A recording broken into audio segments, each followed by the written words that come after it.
a bit. I don't know if we were discussing whether we call that a correction. Is 10% a correction in Bitcoin land? You know, Bitcoin's trading like 100 vol instrument at this point. So yeah, 10%, I guess is within the one standard deviation up and down move these days. Listen, you know, the stimulus checks are coming. People are excited about that. A lot of the stimulus checks are going to young people who want to buy Bitcoin. But more importantly from that, in the last 3 months, we've had this secular shift where Bitcoin has become an asset. It's not maybe, it's not, it might be, it's now an asset class. Cryptocurrency is an asset class. Every bank is moving in, every tech company is moving in, and all portfolios are starting to move in. And so if you're not long, you're short. And that's just what you see on every dip. There are institutional buyers lined up to buy this thing. So you think this weekend was institutions, not retail money? No, this weekend was retail. What happens on the weekend is retail gets excited. You can tell because the cost of leverage goes way up on the weekend. And so the basis trading, different measures of how expensive it is to get leverage goes up. Then maybe one bad story, one nervous, moment, and everyone stops themselves back out. And so, from Friday afternoon, we're roughly 1% from where we were. And so if you're a normal market, you come in Monday morning, you roll up your sleeves, and you're like, okay, nothing's changed. Bitcoin goes 24/7. And so for the Bitcoiners, it was a big weekend.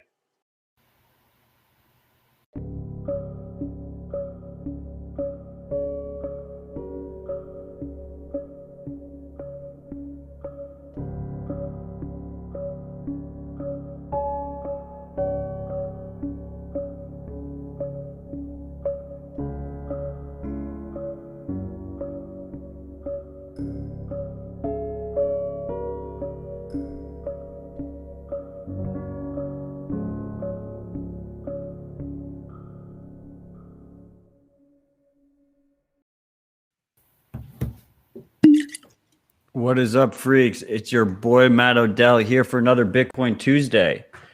This is Citadel Dispatch, episode 13, the interactive live show about Bitcoin, distributed systems, privacy, and open source software.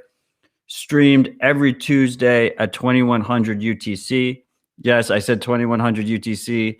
Last week, that was 2200 UTC, but because of this ridiculous daylight savings time, it has switched in the meantime. I do like that better. It is broadcast through Twitch, YouTube, and Twitter. Thank you for joining us. To the freaks that are here live, as always, you make Bitcoin Tuesday what it is. And then it will also be posted to our podcast feed onto Telegram and onto Keybase, where you can download every episode in full without ads. So with that said, I'm Matt Odell. I'm here with likewh0a. I'm here with btcxzelko. We're going to be talking Bitcoin privacy. Before I get there, the clip in the beginning, if you're joining us on the podcast feed, was our boy Michael Novo of Galaxy Digital. Yes, he's a little bit of a shitcoiner, but he's joined with Andrew Ross Sorkin of CNBC, who is consistently deflated about the rising price of Bitcoin. Just kind of funny just seeing this idea of the stimulus checks, of just sending money directly to people, being talked about on mainstream financial media in a way that it's just a foregone conclusion that they're going to take the checks and they're going to put it right into Bitcoin. What a lot of people don't realize is in other countries, including Canada, they've been sending them stimulus checks this whole time. And those people are most likely just putting them right into Bitcoin. Anyway, guys, it's been a crazy week of Bitcoin, and I'm excited to be here with both btcxzelko and likewh0a. They are most well known for their work with the Ronin Dojo project. The Ronin Dojo project is a privacy-focused project that is focused on the full node stack of Samurai Wallet. You can find them at ronindojo.io. With that said, I'd like to introduce both of our guests. Let's start with btcxzelko. Zelko, how's it going over there? Yo, what's up, brother? It's another good day. I mean, I can't complain. It's funny seeing some mainstream people finally acknowledge that, Bitcoin's a thing. So cheers to that, as always. What's up, likewh0a? I saw you disconnect and reconnect a couple times during our intro. I hope everything's all right over there. Let's do it live. Everything's all right, but you know, I got a paranoid browser extension that disables all kinds of scripts, so I had to reload it. You know, but I'm glad to be here. I'm looking forward to having a chat with both of you guys, and let's do this. Fuck yes. So with all that said, I guess a great place to start is, why should people care about Bitcoin privacy? And we will start with Zelko. All right. Well, I mean, first and foremost, right? Like, what is Bitcoin, right? I mean, it's a public distributed ledger, peer-to-peer digital cash. But you know, the thing that makes it different, right, is it's a ledger that's contained of all transactions, right? So versus cash, which is private, anonymous, no one can track what you do and what, you know, like how you spend it, right? So, you know, if we're trying to get back to the main goal of what Bitcoin was supposed to be published in, you know, the white papers, you know, we need to find a way to operate in a more private way. And so, you know, if you're not thinking about that, like, you know, of course there's people that you want to hold until the moon, right? At some point you're going to want to spend. Like at some point you're going to want to cash out and buy your Tesla, or, you know, buy your fucking house or your boat or whatever it is, right? But if you can't do it privately, you're just going to get screwed. So let's figure that out. And let's figure it out so when people do want to spend their money, however they want to spend their money, right? Let's fucking figure that out now. So, I mean, I think this is something that people don't realize, or they do realize, but on places like Twitter where nuance is difficult, we tend to see people fall into these two camps, where you have hardliners on both sides. I will never spend my Bitcoin. We have Ray Yoro in the comments. I don't want to spend Bitcoin. And then you have the other side who's like, Bitcoin, the number will never go up. And it's not a good investment. It's a speculative investment. Bitcoin's meant to be spent. And they're on the exact opposite side. Really, the nuance is somewhere in the middle, right? Like, good money should be able to be spent or saved at will with no permission required. And with that being said, you know, if you can't spend something without permission in the future, because it's easily tracked, and as a result, you can be punished for any kind of spending you do after the fact, then it's not truly censorship resistant, in my opinion. So you need to have both. The value prop of Bitcoin relies on both. It relies on it increasing in value, in my opinion, and it relies on the fact that you can spend it at will, without anyone punishing you for your spending. Would you agree with that? Would you agree with that, Zelko? Yeah, I mean, absolutely. Like, the whole point is, like, if you can get censored, then, you know, like, what makes Bitcoin different, if other than just being like an expensive like PayPal or Venmo, if you go to try, or Cash App, I'll throw that one out there for you. But if I can't send my money to whoever I want whenever I want, like, then what's the point? Like, what is it actually solving? You know, I'm all for number. I don't think anyone in the Bitcoin space is upset when the number goes up. Like, I can't meet like, and trust me, I'm with enough people that bash on number go up memes. But at the end of the day, everyone here is happy, you know. But, you know, at what point, and always kind of one of the things that I like to talk about and think about is, like, you know, at what point are we willing to like trade compliance, you know, with you know, just for the number to go up? Like, but is that a straw man? It is a straw man, but, like, I mean, it's something to think about, though, right? Like, what, you know, what's the line in the sand? You know, what's, and everyone's line in the sand is different, right? But that's something that each Bitcoiner should think about. You know, you should be thinking about. I mean, so not to cut you off, Zelko, but first of all, I mean, both Zelko and likewh0a have become good friends of mine. likewh0a is part of the New York City Bitcoin community. So he's one of the Bitcoiners that I know in person very well, which continues a routine of this show where I bring on friends and I feel comfortable interrupting them. So apologies, Zelko, but I did want to jump in here. Before I get to that, I just wanted to really quick shout out quinsolo.com.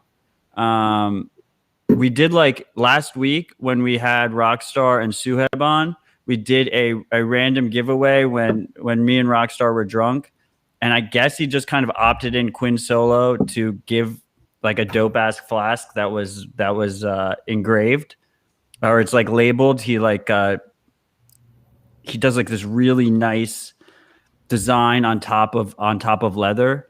He actually had sent me a flask previously, unrelated. So this is not the content or anything, but he actually did follow through on it. And Rad Vladdy won that giveaway of guessing the price. He won by 55 cents with his guess of $55,000, 555 and 55 cents.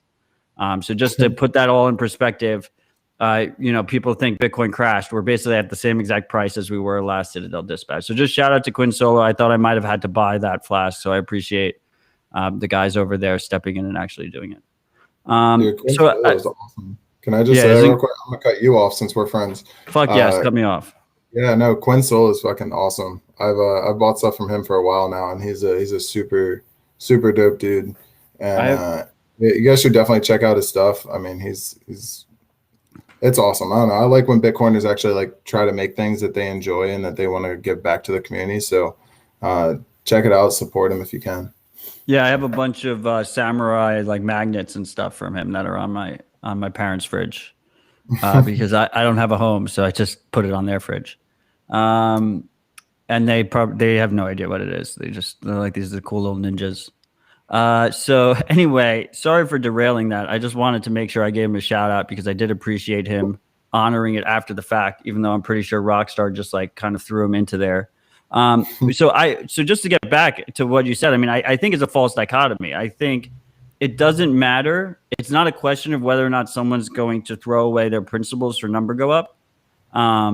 I think number go up relies on being able to spend privately. And I think whether someone is willing to give away their principles or not is a separate subject. If we end up in a situation where you can't spend Bitcoin privately, number will stop going up. Okay. Would you agree with that? I mean, I think that makes sense, right? In theory, but I mean, like Bitcoin needs to be spent. If you don't spend Bitcoin, it doesn't. The number can't go up, right? The liquidity dies. It's not censorship resistant anymore. Exactly. But I think Bitcoiners that have been around understand that concept of censorship resistance. And I meet more people now. Like anytime you're in a bull run, right? You get all the people that if they know that you know about Bitcoin and they want to find out about it, talk about it. And the only thing they care about is that initial investment. And like, that's cool. Part of me dies inside, because I give them the pitch on privacy and, and censorship resistance and decentralization, all the fun stuff. But at the end of the day, like, and it kind of goes, I've talked about this with a lot of people. It's like, how do you pitch Bitcoin, right? If you're pitching it on like, hey, hold this, and then you're going to have more money in the end, right? That's what they're going to do until that number doesn't, until we hit the end of the bull market, and then we get our big pull backwards, and then they get upset, right? And then they sell because they have weak hands because they're not bought in, and that's, I mean, I guess that's our job, mostly your job, Matt. But our job is to get them to understand the why, like why Bitcoin, like it's not just a stock, and trying to get people out of that mindset of like, oh, this is an investment tool and this is this. It's like, no, like this is money. Like this is like life-changing shit that we can actually, use in the future. There are people in other countries, and that's why it's really cool. Like the samurai community that's in Spanish speaking countries is massive. And I think that's awesome because they need it, right? Like they need censorship resistance. They need privacy. And so like, maybe in like countries like America where, it's not really, people aren't thinking about it. They don't know. It's more subverse of how we're getting like spied on and how censorship can happen. It might be a slow drip, but, we're seeing it. And, the same thing happens, whether it's with guns or whether it's with, with Bitcoin, but like, we need to be conscious of like that fact that Bitcoin is about being able to spend it, and that's why like, I'm not a big Lightning guy, but like, I see the value of it, right? Like if it works and everything's great, like it's meant as a tool so that you can spend. That's awesome. I want to spend my Bitcoin. I want to be able to put it back into the economy, right? That circular economy is what Bitcoin needs to thrive. Holding on to your Bitcoin till the end of your life does no one any good. So, I mean, I co-sign your message 100%. Very excited. I'm very excited. I'm very proud of the fact that we have a large amount of Latin American freaks. I expect there to be a very strong Latin American presence on this show, specifically Citadel Dispatch. We are going to unpack your lightning comment in the future.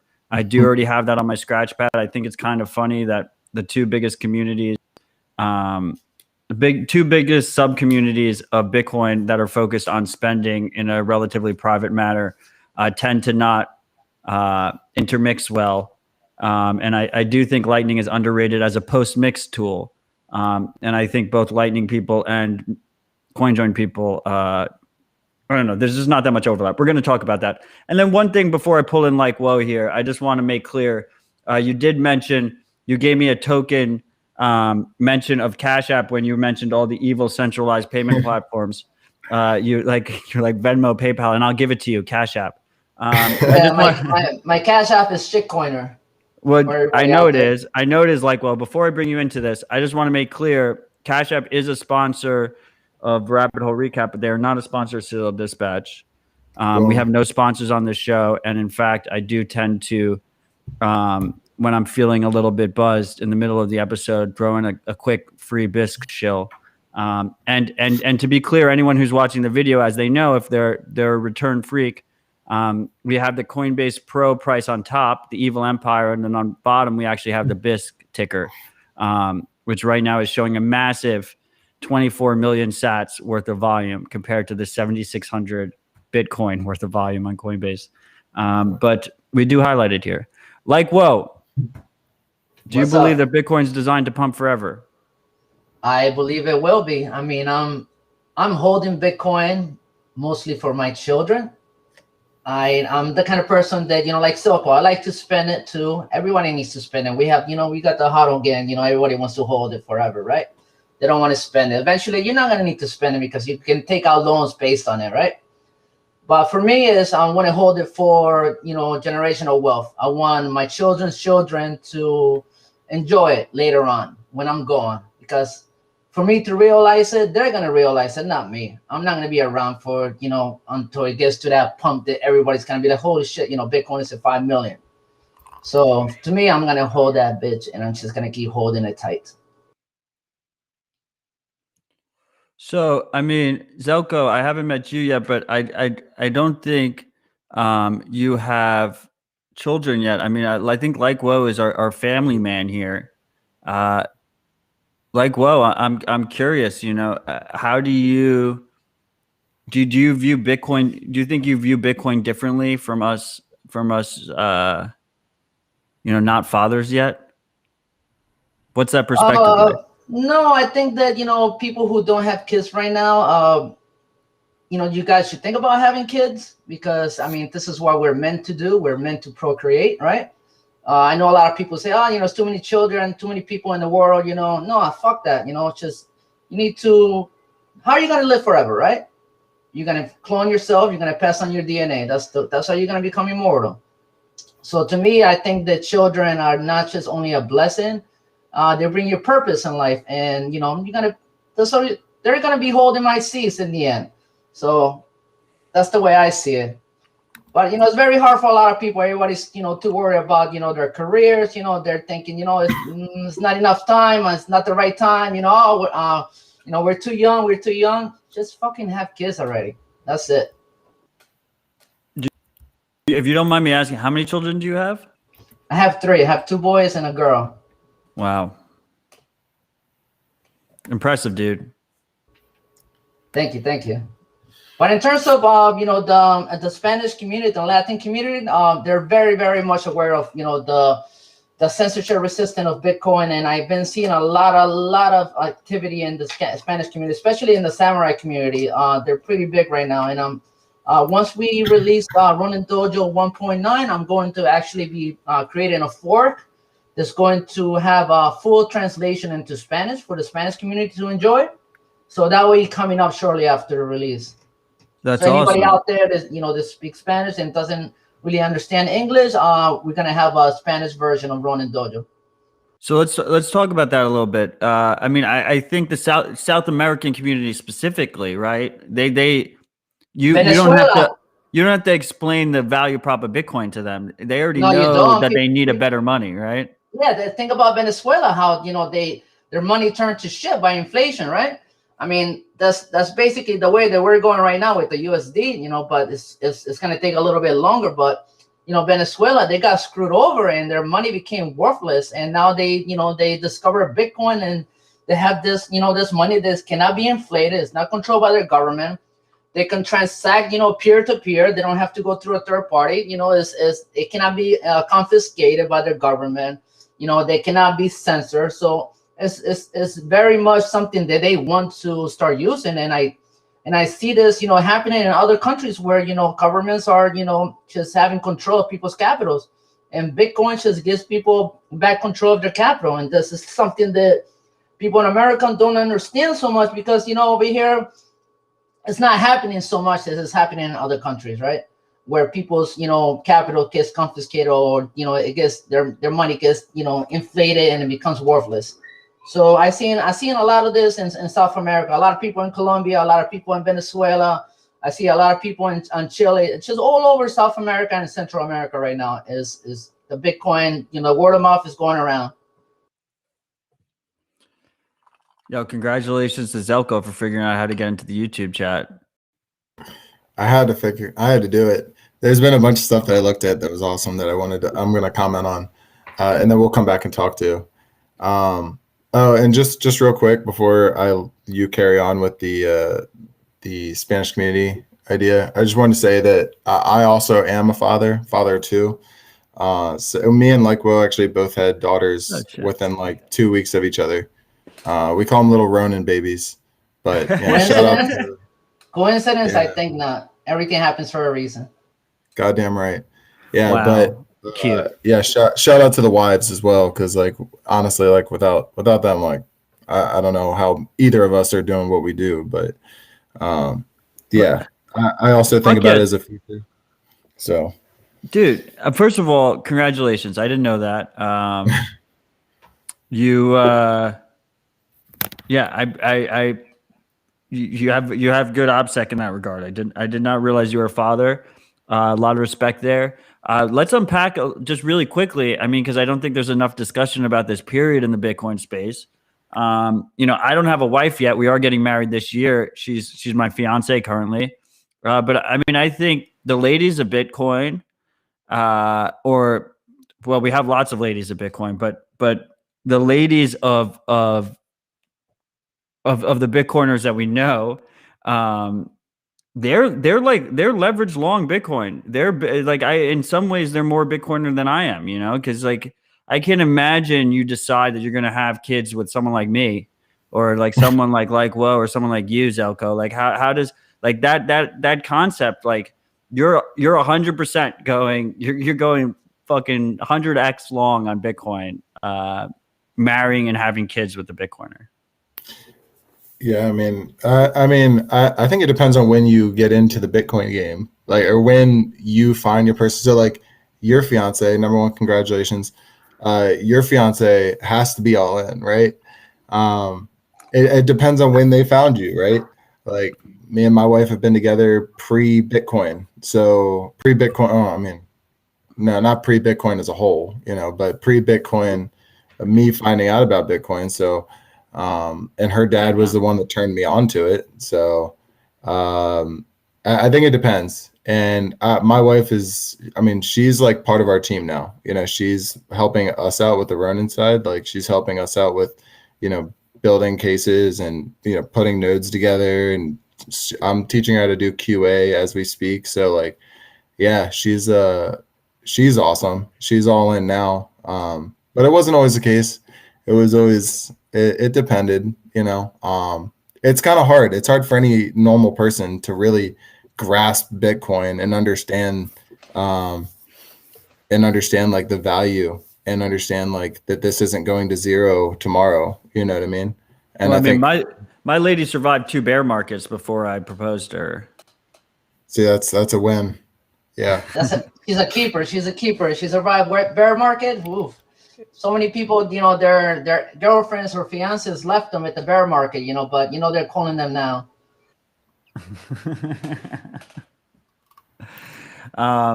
Okay, I love both you guys. So before we move on, let's. I really like this South American tangent. So like, what's your plan here? Likewh0a? There's been amazing. You guys know, and the freaks know that I've been talking about Bitcoin privacy for 2 years now, at least publicly, very hard. Longer than that, really, to be honest. And the main people that pick up what I'm putting down is the Latin American community. So it makes sense to me that we have large pickup of Samurai Wallet down there. Does that change how you view the product going forward and how or the project going forward? Because Ronin Dojo, we're going to get into this, is a free open source project. It's not directly monetizable. Is that how does that affect how you view the project going forward? I think that right now I wasn't aware that the Samurai community has such a big Spanish community until I started to work with Ronin Dojo, and everybody's so eager in there to learn. It's incredible. And the channels on Telegram are so active. There's, literally dozens of people talking at the same time, and it's just huge. And I really want to get more involved and focus more towards them.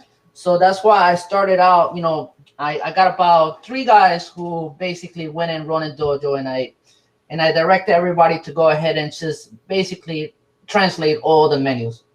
So we got everything translated. It's just a matter of me just going in there and just merging all their changes into Ronin Dojo. The future is that I'm going to add multilingual support on Ronin Dojo. So basically, it's going to start out as Spanish, but later on, we're going to be able to translate it into multiple languages. So it's not just in Latin community. I want Ronin Dojo to reach out to whatever other communities out there who are interested in using Samurai, using Dojo, whatever it is that we have on there. They want to go ahead and do translations for us. Go ahead and do it, and we will accept any pull requests.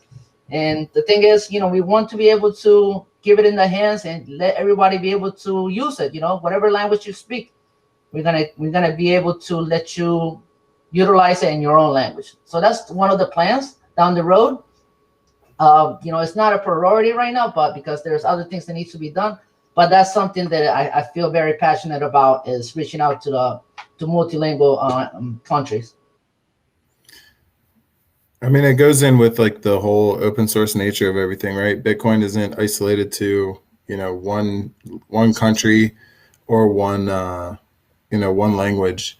So as we move forward, that's obviously the goal. When, PR is always accepted. This is, I know we're going to get into the whole licensing topic, but we really want to provide these tools for everybody. That's why we started this. And that's why we do it. We wanted to make it easy for anybody and everybody, at a reasonable, whether it's plug and play style or whether it's actual, just like, hey, you get your own hardware and you do it. We support multiple different actual like single board computers, and soon we'll have the full computer, the x86 setup. The whole goal is to provide an easy experience, and it's just reliable. Like the whole idea of Ronin is to just give you the tools that you need, no more, no less. Give you what you need so you can just sit there and have that privacy and know that back of your mind, whenever you're out and about and you're spending in the streets, hey, my node's running and it's good to go. Go ahead. Sorry. When I'm thinking about, we have all these different full node projects, right? And when I'm thinking about a full node project that has a large subset of users in a Latin American country, I'm thinking of three main priorities that I think you guys would co-sign that you want to focus on, because you have such a large buy-in and you have a large user base down there. The first thing is low cost. low cost, just keep costs low and keep accessibility low. It's hard to bring hardware into a lot of Latin American countries. So you want general purpose hardware that is cheaply able to obtain and able to access. Let me add that. Let me add to that, Matt. If you don't mind me. Yes. Add. So once we ask x86 support, people, for instance, in Venezuela and places, Iraq or anywhere where it's hard to get a Raspberry Pi or get a single board computer into the hands of people, they're gonna be able to go ahead and run Ronin Dojo on a virtual machine on their own computer. So that would be something they'll be able to do without having to trying to figure out how are they going to get their own dedicated computer that's going to be running 24/7. But in that sense, they're going to have to use up a lot of electricity, because if you run it on a desktop computer, you got to make sure that it's running 24/7. Otherwise, you're going to have to wait for the blocks to catch up and everything. But x86 support, like Zelko mentioned, that's going to get people that option in countries where they can't get a single board computer.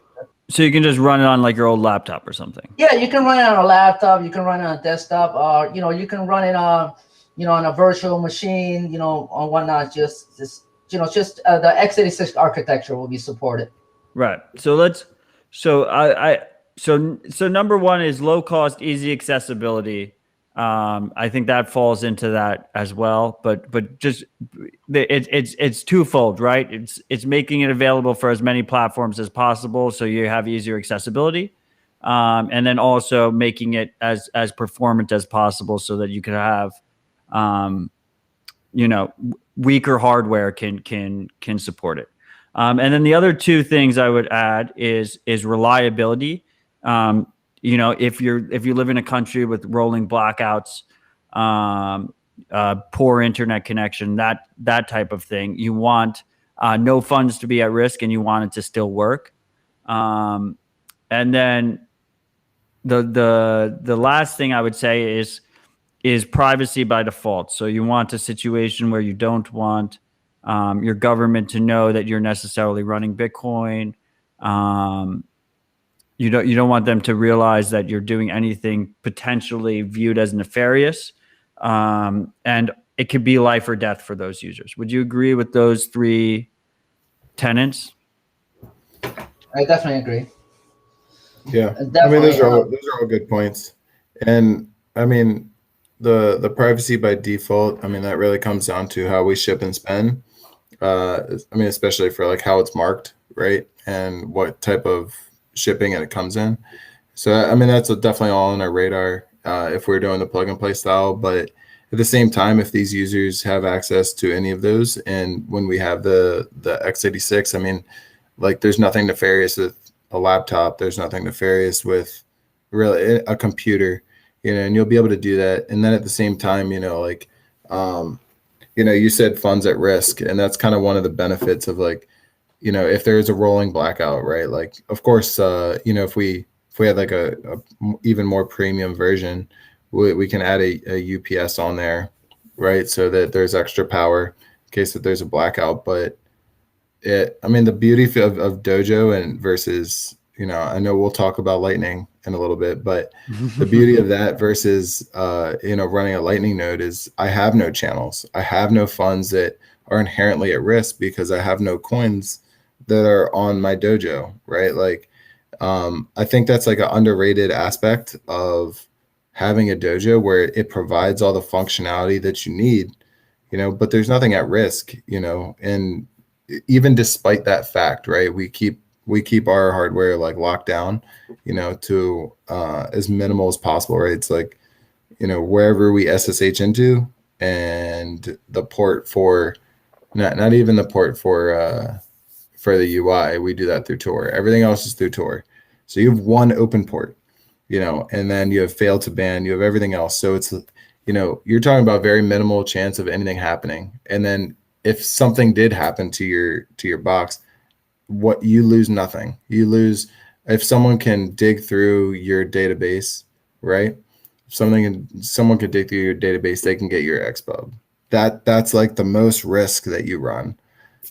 So I find it very risk minimized, and and it's different.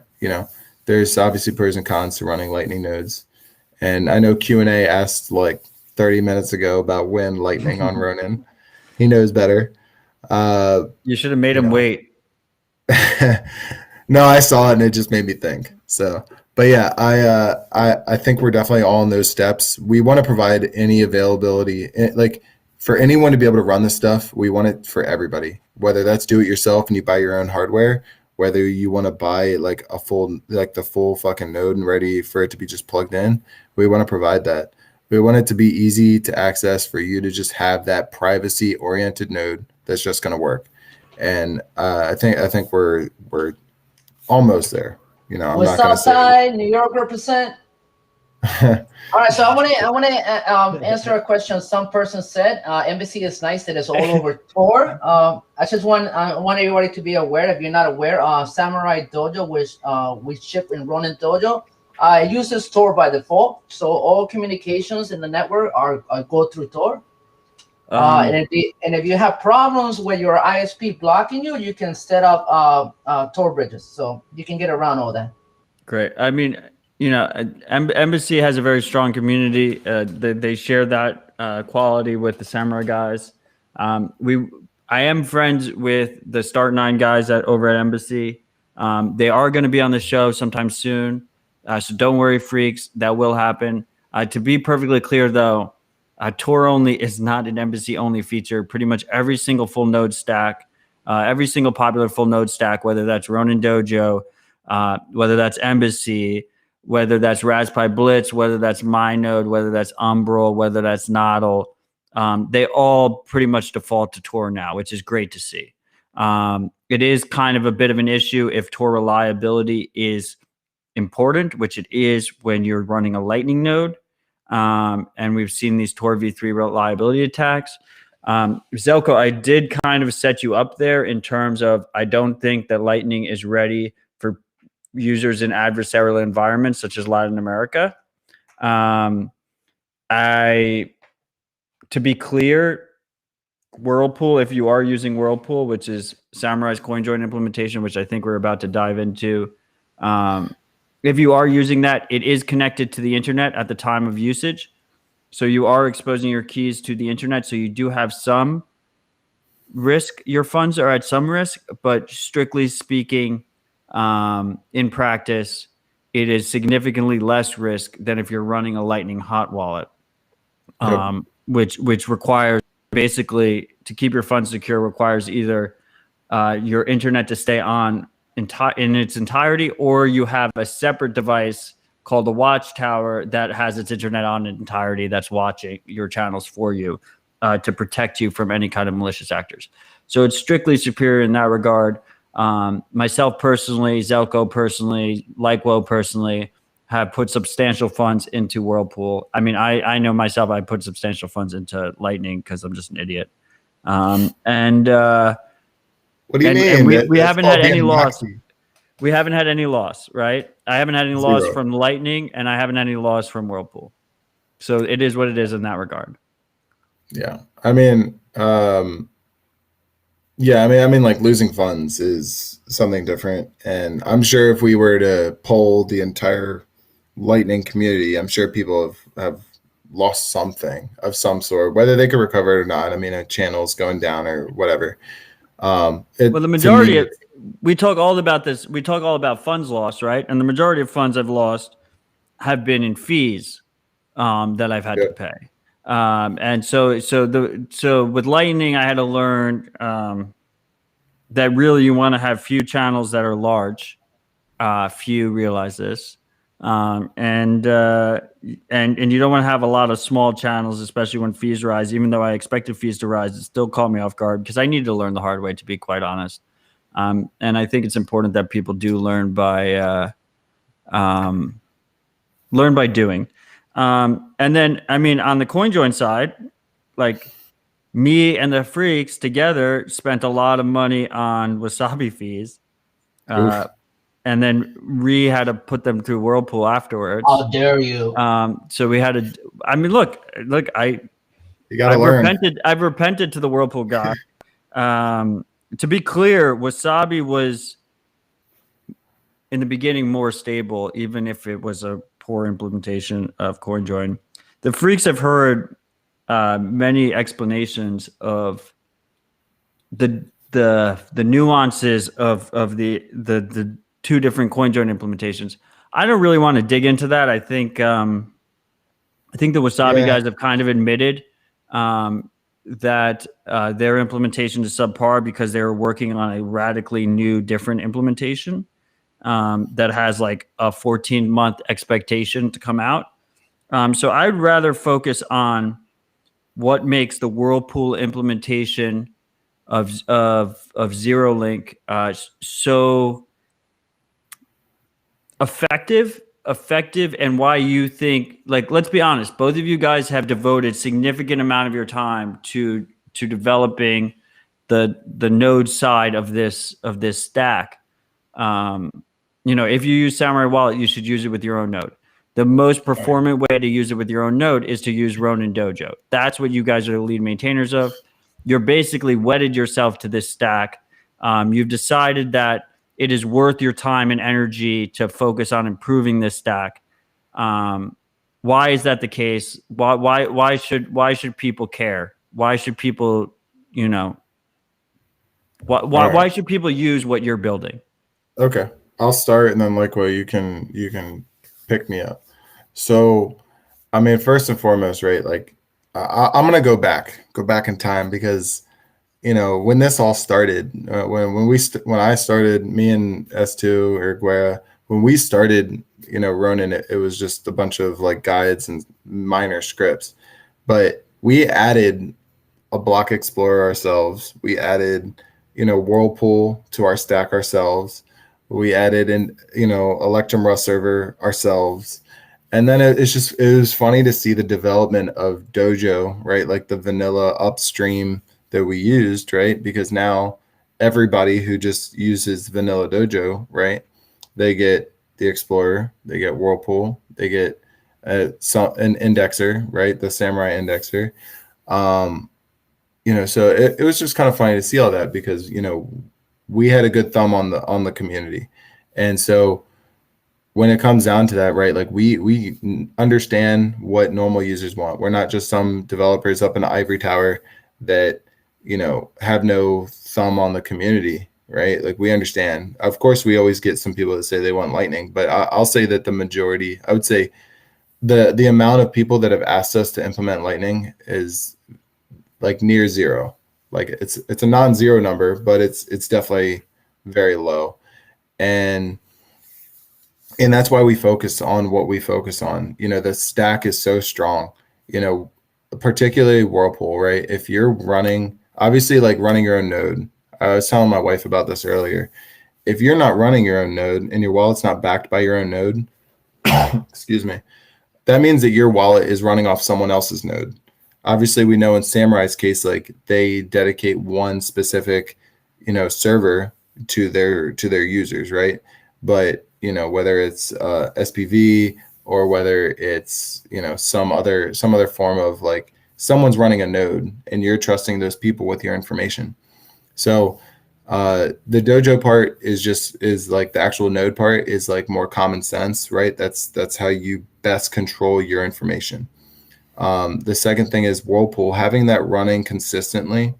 And I love explaining this to new users. Not only does Whirlpool, you can put in as many UTXOs as you want, right? And break that up as much as you want. So those fees, like that fee per TX0, right? You pay the fee to Samurai, the pool fee. You pay that one time on your TX0, right? It's not based on, the amount going in or how many UTXOs. Is based on that one-time pool fee. So your fees can get super low based on the amount that you're putting in. So if you're smart, you can calculate it out. Shout out to Q&A who has a Whirlpool stat or Whirlpool calculator website. But you can calculate it out, and based on the mining pools at the time, or the mining fees at the time, and how much the liquidity pool fee is, you can substantially bring that down. And then to me it's worth it because we're doing two things. We're paying for privacy, we're paying for the service, right, to break all those deterministic links. And I'm also helping support the developers to continue to do what they do and not ask for handouts, not get VC, VC funding and then have somebody to answer to.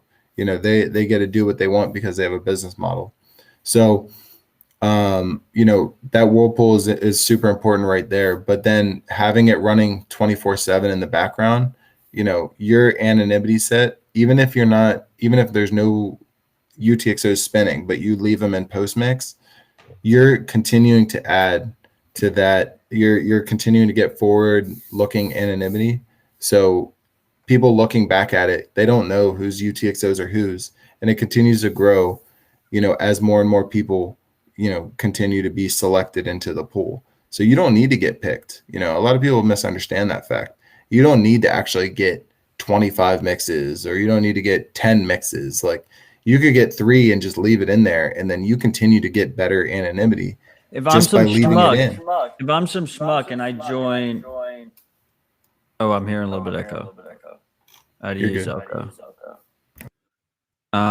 If I'm some schmuck and I join Samurai, if I join Whirlpool and I do a single mix, and then I just turn off my phone and I just never do a mix again.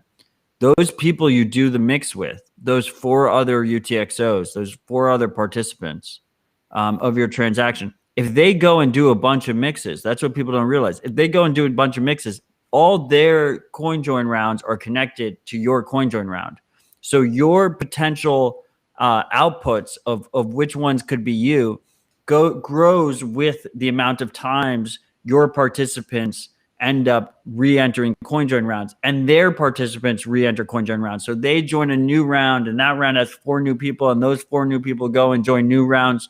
You go along that tree along with them. And that's why it's super important that the way Zero Link is implemented in Samurai is implemented in a wholly different way than it's implemented in Wasabi, where you have these remixers are it's enforced by the protocol. The coordinator is enforcing it. So it doesn't matter.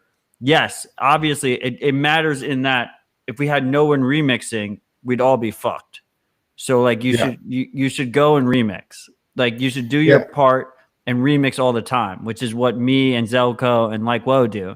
But if you don't, you're getting passive privacy improvement because other people are, right? Yep. I like the way you worded that, passive privacy improvement. I mean, you don't need to, and I think that's probably the best way. I'm gonna steal that for the future. That's the best way to put it, because you really are just like sitting there, and you don't need to be in an active mix. And it goes into one of the ways that I worked with Q&A on one of his guides on, like, hey, how do we move our wallet to cold storage, or I want to move my stuff. And so, because we get that a lot, I want to mix 3 times and then I want to send my stuff to cold storage or my hardware wallet, but one of the best things to do is just take your wallet offline, right? Your seeds are as secure as you let them be. And yeah, it's not cold storage. It was touched by the internet. Yeah, it was touched by the internet, and that's fine, right? But you took it offline. You have to stop the Whirlpool CLI, reset that. But once you do that, your wallet's like no longer on the internet, right? So you've minimized the risk, the exposure, but all of your coins are still in that equal output. So I will always disagree with you on this, Zelko. Oh man, let's do it. I will always so I agree that if the issue is an active external attacker, then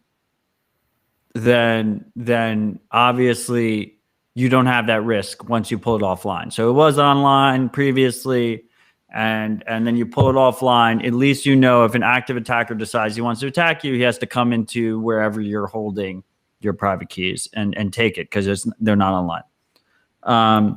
The issue is more of, and I guess like the new fudders are calling it a retirement attack, but it's a concern that it's existed for a long fucking time, and the concern really is someone, let's say someone figured out a way to compromise online Samurai keys. they've already compromised you and they wait for those funds to increase, right? And maybe individuals will remove and add and they'll end up at worse, but the attacker in general is looking at a larger and larger base of funds they can attack, and at some point in the future they sweep them all, even if you're offline. That attack you're still susceptible to. So in general, you're talking basically between a privacy versus security trade-off, which is fine, but it's a trade-off that exists and people should be aware of. And it's mostly theoretical, to be clear. We haven't had a single person lose money on a reputable mobile wallet, period, let alone Samurai. But including Samurai, we have not had a single person lose money on a reputable wallet. And there's a lot of irreputable wallets, to be fucking clear.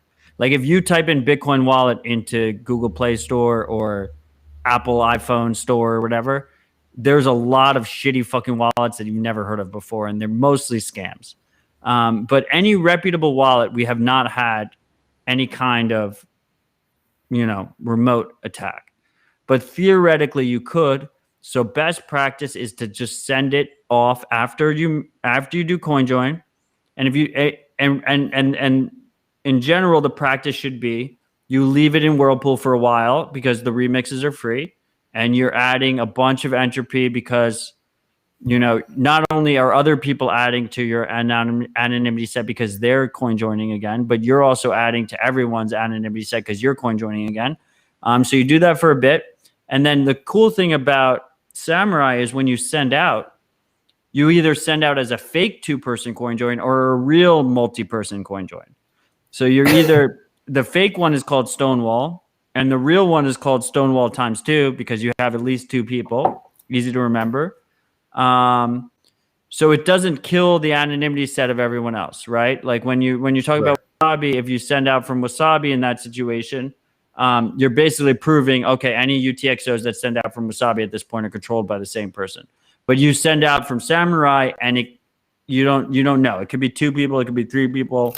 Ideally, we could end up in a situation where you can use Soraband to do like a 5-person Stonewall times 5 or something. Cool. Where like 5 people leave, like that's the future they're moving towards, right? And we could have simulated fake 5-person coin joins as well. Like you have real 5-person coin joins and you have fake 5-person coin. Like you can do that shit. Yeah. So I memean that's the package we want to be in. That's the situation we want to be in. I don't think we should. I think the majority of funds that people hold for long term should be on keys that have never touched the internet, period. And I'm a hardliner on that, and that it is what it is. Okay. So I'm fine with that, right? I'm fine with the idea of having a savings, right? A savings versus a spending. My only issue, and like I don't disagree with pretty much anything that you said. There's obviously threat models to everything. And that was one of the points that we bring up in his article is that it is a threat model, right? It's a warm wallet, not a fucking cold storage. Once you take it off the internet, it doesn't make it cold. But at the same time, I don't think that a majority of people, and I don't want to go into your multi-sig rabbit hole, but I don't think that the average user, or even I'll venture to say the majority of the freaks that are consistent listeners, appropriately take those actions and like appropriately know how to use. This isn't all of them. I'm just saying that I would say that not everyone knows how to do it the right way, and they might think that they have cold storage where they are never touched the internet, never, didn't do any of the things that would have risked their security.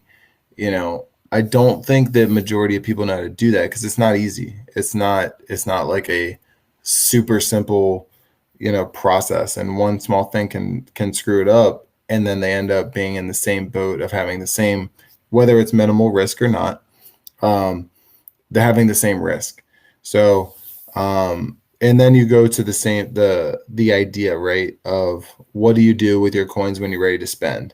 And it goes back to that same concept that I just said, where I think that I've seen so many users that vary in experience and vary in technical skills, where some people are like super type A and they label every single UTXO. They're like, hey, I have a whole process. When I send it to my hardware wallet, I label every single one. I know which one is which, and I'll never screw this up and whatever.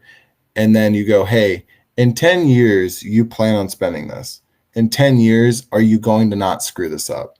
Because whether it's an attacker or whether it's the government, either way, right? You need to be careful so that you don't do this the wrong way. If you do it the wrong way, this is what I get angry at. This is where I get angry at, like the Mr. Hodls of the world, who are like, coin control is all you need, because CoinJoin's a perfect example of, you need the ability to reset. I forgot. I don't know what the label is for this UTXO. I have no idea where this is from. Let me put this into Whirlpool, and then I'll deal with it as a post mix. Yep. And I think that would be that's obviously the best way, right? Is that like, if you're not sure, or if there's coins that you need to put back together in order to spend an X amount, then so it should go back through Whirlpool. You really shouldn't be playing that game unless they're already in a post mix wallet. And to be clear, I have more fucking coin in Whirlpool than the majority of people who would say like, oh, Matt, like you're overstating the risks. Like I understand it's a calculated risk, and it is what it is. If for Bitcoin privacy, to use Bitcoin privately, you need an interactive wallet. You need a wallet that's connected to the internet. We have no choice. Matt, I'll never forget one time. I'll never forget one time you was telling me one of the times when we first met, you was telling me about Whirlpool, and you was saying mix now, and mix often. Exactly. Because it's very important. Because wait, did I orange pill you on Whirlpool? Am I the one who got you in? I think so. I think you did. There you go, Zelko. Full circle. Thanks, Matt. Yeah, Zelko, you better thank Matt, because that's how I found Running Dojo. I wouldn't fucking shut up in the New York Bitcoin community, that's for sure. That's a funny story. likewh's first post, I can't forget, but we'll get to that in a second. Yeah, I mean, I think you're hitting it, man. Like, you have to mix, and if you're really not sure, just mix it again. And like, yeah, do you have to pay a fee? Sure, but is it worth it? 100%. Like, I mean, maybe it's not for you. If it's not for you, then I don't know, ruin your privacy. But if it's worth it for you, there's different options. Whether you take your wallet offline and have it as a warm, I'm doing quotations that you can't see, a warm wallet, whether you send it to cold storage, whether you send it to cold storage, whether you send it to a hardware wallet that, you're trusting, even though, I don't know, you were silly and you plugged it into your computer. I don't know. Whatever works for you. If you're not sure and you're not confident in your spend, put it back through. That's funny. Put it back through. With Samurai, just through Whirlpool. No, that's what you do. With I get Samurai. no money. I get no. Just to be clear, I get zero money back for. None of us are getting paid for any of this fucking shit. We're doing it wrong. We're doing it wrong, boys. We're doing it wrong. Hey, Why are we getting paid? I got paid for every time I shilled Whirlpool. Get up your Samurai. Write down your seed, make a nice password phrase, set up Sentinel, and that's all you have to do. And then just, get rid of your wallet. Just let Sentinel do its thing. That's all you have to do. Yeah, there is going to be different tools coming out from what I understand. Again, this is all rumor. Don't fucking hold me to it because I'm not a Samurai developer. But from what I hear, there's going to be a lot more cold storage / different ways to send your coins out, and then Sentinel is going to have the ability to sign transactions offline, being able to send doing all the things that you need, so you can actually just set up a cold storage wallet that never touches the internet and utilize that as your cold storage, but it has all the post-mix tools and everything that you need. And Sentinel can just sign and broadcast it, which, well, I guess it wouldn't sign it, but your device would sign it and Sentinel could broadcast it. They're coming up with that now, and to me, that's super awesome. So it's all on Yeah. the radar. There's a lot of This big is stuff what coming out. Zelko. This is what's super frustrating, right? Is because I have the Samurai guys are coming at me for being too low time preference, and then I have the low time preference guys are coming at me for Samurai, and really few realize very low time preference Samurai goal that I have is that I think they're building Samurai. The Samurai team is building the foundation of Bitcoin privacy in an open source way, a free and open source way. And you need this base. You need the base. You need okay, we have no deterministic links in a coordinated coin join round. And then it either goes out through a real multi-party coin join or it goes out through a fake multi-party coin join. And we default to fake multi-party coin join. Okay, and we got that. And then on the front side, you go, okay, let's change the pool sizes. Let's scale the pool sizes as the amount happens. And then let's change it so that we can have multi-party UTXOs, so that we can have individuals come in. We can have 5 or 6 people come in. They come in. Then on the way out, okay. And on the way out, we can pay join.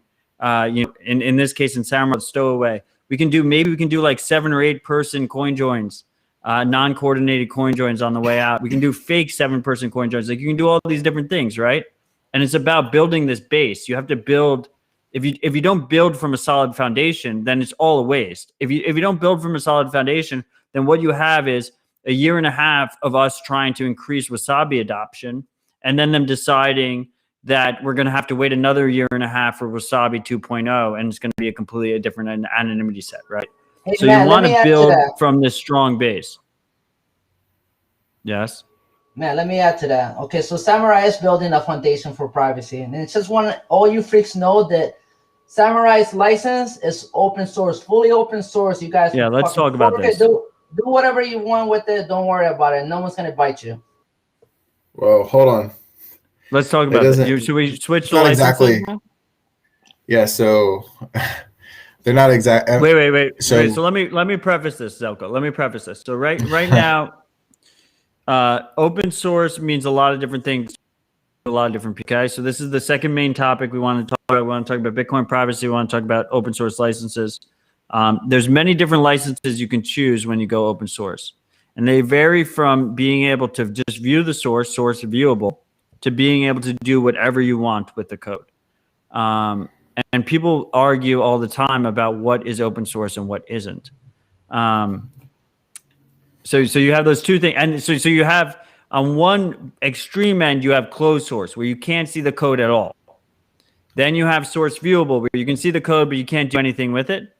And then you have proper open source. You have free open source software where you're able to do whatever you want with the code and no one can stop you. And you have all those different gradients in between. You have different projects in between. Ronin Dojo is on the far side of the free open source where you can just do whatever you want with the code. Where do we stand here, boys? I know there's a lot of controversy here about the other full node stacks. Let's just fucking go into it. All right. So, well, first off, so we have the same license as Samurai AGPL, AGPL v3, but it's basically saying that it's copy left instead of copy right. It's copy left, meaning that anyone that wants to use their code, they can do whatever someone can fork and just make their own Ronin Dojo, whatever they want to call it. But it has to remain open source. It has to remain, they can charge people, they can do whatever, but it has to have the same licensing as we do. Otherwise they're liable. So if they don't change their licensing, then that service has to be free, right? We saw this with MyNode. Okay, so MyNode tried to implement Whirlpool, which I helped with, but they wanted it to be a premium feature and it couldn't be because they didn't have the same license that we did or that Whirlpool did. So, the idea that free open source software is that it's supposed to have that freedom and it's supposed to protect, I mean, I guess it's everyone's opinion, but it's supposed to be able to protect, that code to be able to get to as many people as possible. That's at least my interpretation, right? So when you look at people that see competition, and instead of saying like, okay, cool, competition, bring it on, right? You get people that get butthurt. I'm not gonna name any names. I just know that it's your favorite hardware wallet, but they they want to get upset even though they utilized the same open source nature of other hardware wallets in order to push their agenda. And that's fine. Like, that's the name of the game. Like, that's exactly what free open source software is about, right? It's supposed to be able to, anybody can come in, fork it, use it, implement what they want, change what they want, take it, charge people if that's what they want to do, but at the end of the day, keeping it free and open source protects you from, the big corporations that, want to charge it, but want to keep it proprietary and want to keep it closed source or copyrighted, even though it's not their code. So, and I was talking to some of the Samurai guys, and it's like, man, like what we're seeing now with some of these creative, the Common Clause and NCND, I wasn't even super spun up on it. And I was like, wait, what do you mean it's not just open source? Like, it's not just like the regular GNU or, why is anyone getting upset right now? Or why is anyone trying to like overly protect what they do? Like, this is what Bitcoin's about. Bitcoin is about being open source so that anybody can do whatever they want. They want to make a PR, cool, do it. Like, let's see what you got. Let's I don't know, change the game. If you want to take it and, you like some of the things that I do, like if I like some of the things that, my node or Umbrel does, and I want to take it, but now I can't because you changed your licensing, like, does that really make you unique? I don't know. Does that make you confident in your ability to provide a good product? I don't know.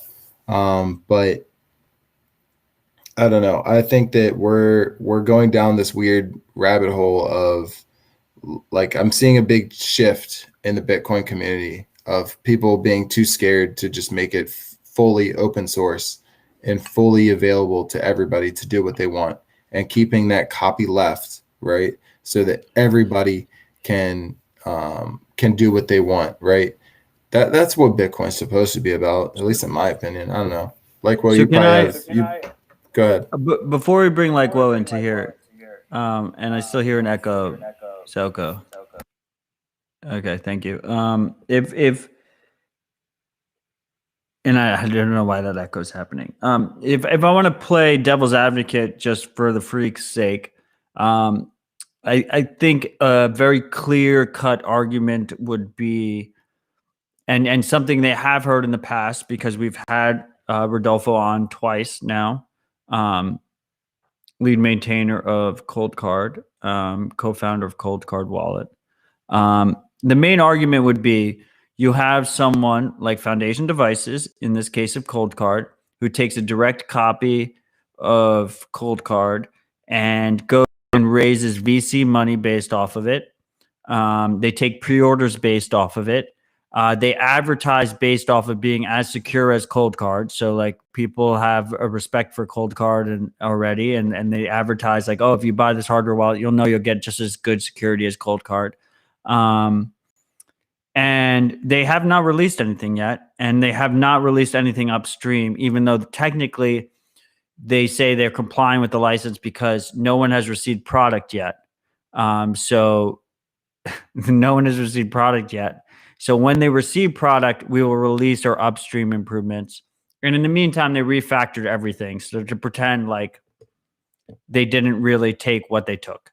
And you end up in that situation. And I see the argument from Rodolfo where he says, you have source viewable, so you're able to view the code, you're able to verify the code, you're able to not trust me and verify. But at the same time, like, I'm not going to let you just go and basically like dilute my VC investment potential because I've chosen not to go with VCs. And you're just going to go and do that and just and be malicious in terms of the ways you do pre-orders. I'm not going to let you do that and go for a more restrictive license that still allows you to view the source, but doesn't allow you to take it. I mean, I think that would be the main argument against a fully open source license. What's your counter argument against that? I'll start and likewh0a you can finish, because I know you've been in the FOSS game probably longer than I know that you've been in the FOSS game longer than I have. But I mean, yeah, it's a business model, right? And when it threatens your business model because people are not upholding the same, so like if they upheld the same license that Cold Card did, right? And Cold Card obviously took code from Trezor, right? We know this. But to be clear, they took a very little amount of code, and the new update removes that code from the software for whatever it's worth. It doesn't really matter. Just to be clear, right? Yeah, I mean, like, just to be clear, they didn't change the license of the code they took from Trezor, which was a minimal amount of code compared to the amount of code that Foundation took. I'm not trying to. I don't want it to be perceived that I'm defending my buddy Rodolfo, even though he is my buddy. He's a close friend of me. But I want this conversation to be talked about, because no one's talking about this shit. And this is what Citadel Dispatch is about. This is why we dispatch. Okay, continue. Yeah, you're good. I mean, and it's not a knock to like his product, right? Like, I don't think Rodolfo is a bad person. I think he's trying to look at it from a business perspective, right? Like, it's someone literally taking a copy of his code. I don't know every single detail, so I'm not gonna sit here and pretend that I do. But if it was, right, I can understand being frustrated and being pissed, and then you getting people that you're losing potential customers because of it. Like, that makes sense, right? But that's part of the game, right? Like, that's part of what this is. Literally, like, if I wanted to today to start my own Samurai wallet, I could do that with the same licensing. As long as I kept the same licensing, I can push my own product and say, hey, I provide Whirlpool and Stonewall and Cahoots and Paynims and all this stuff, and anybody can do this. You're like, my wallet is better than Samurai wallet, right? Like, I can do that. And then Samurai wallet's going to be like, okay, fucking game on. You know what I mean? Like, they're going to say, hey, good to go. Let's do this. And they're going to step up to the challenge and fight it. That's what I expect. That's called that's just straight competition. I mean, everyone, I don't know. Like, I do understand like him wanting to protect his code, right? Everyone wants to protect their code to some sort, but if you want to claim that you are FOSS, if you are free open source software, you need to be copy left, not copyright. You need to be copy left, and you need to keep that, because that's what Bitcoin has always been on.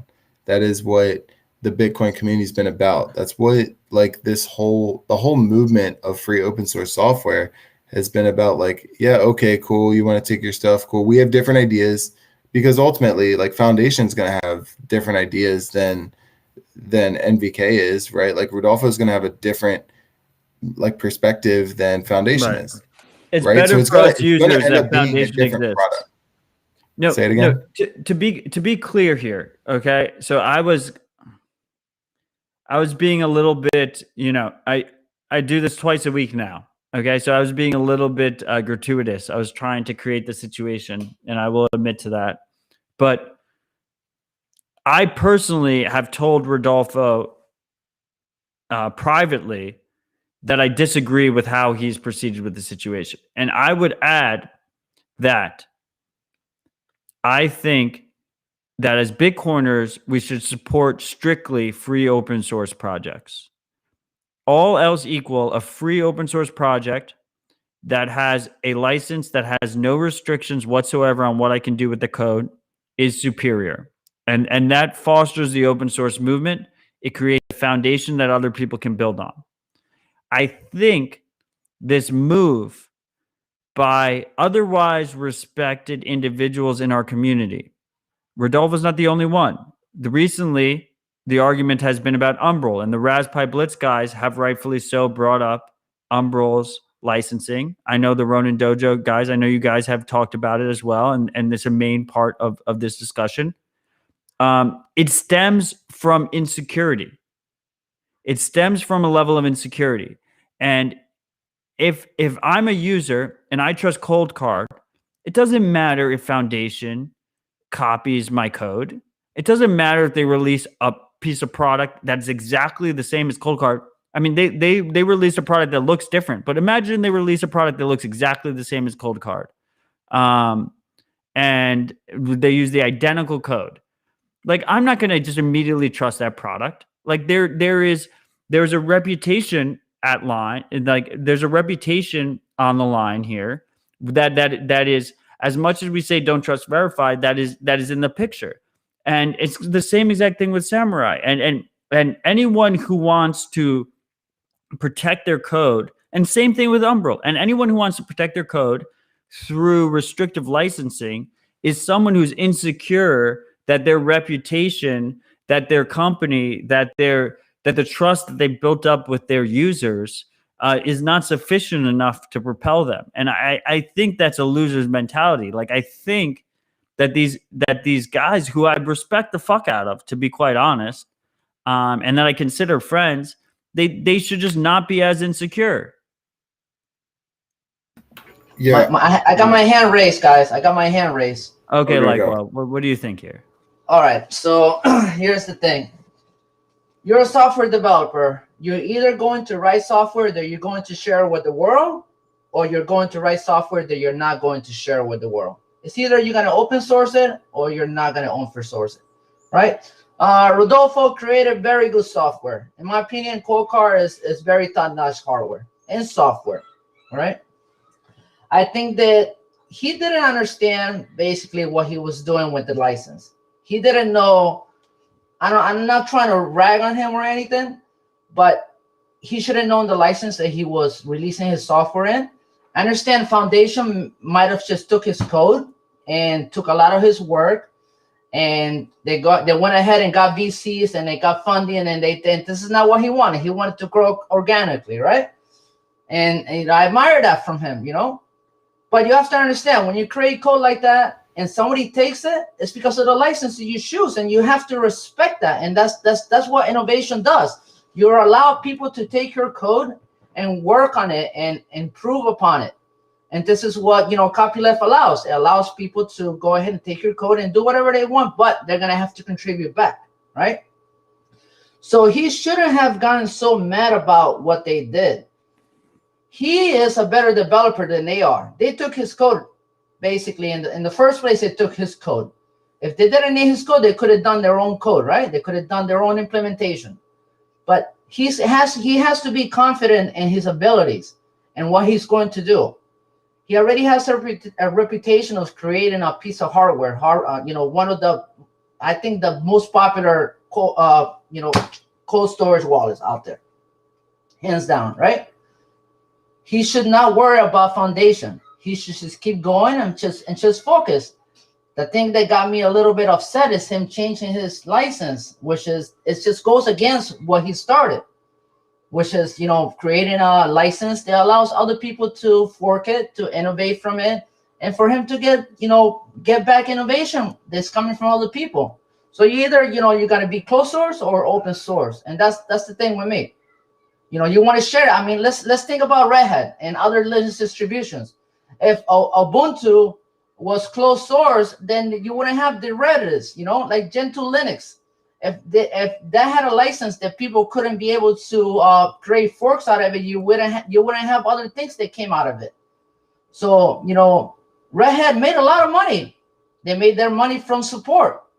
And there's a lot of money in open source software. People think, oh, no, you can't make money off it. There is. You can't sell the code because it's open source, right? Anybody can copy it. But you're building products from it, and you're making money from the support. And that's the way it is. And I just feel that he shouldn't feel threatened by Foundation. I know they took a lot of his hard work and dedication, and they went ahead and they did whatever they did, right? He should just stay focused on what he's building, and that's it. That's just the thing that I feel about and he shouldn't not change his license. He should have just kept it the way it is, because right now his license is just a little bit like you can take it, but you can't do nothing with it. And that's kind of like, it's a little fucked up, in my opinion.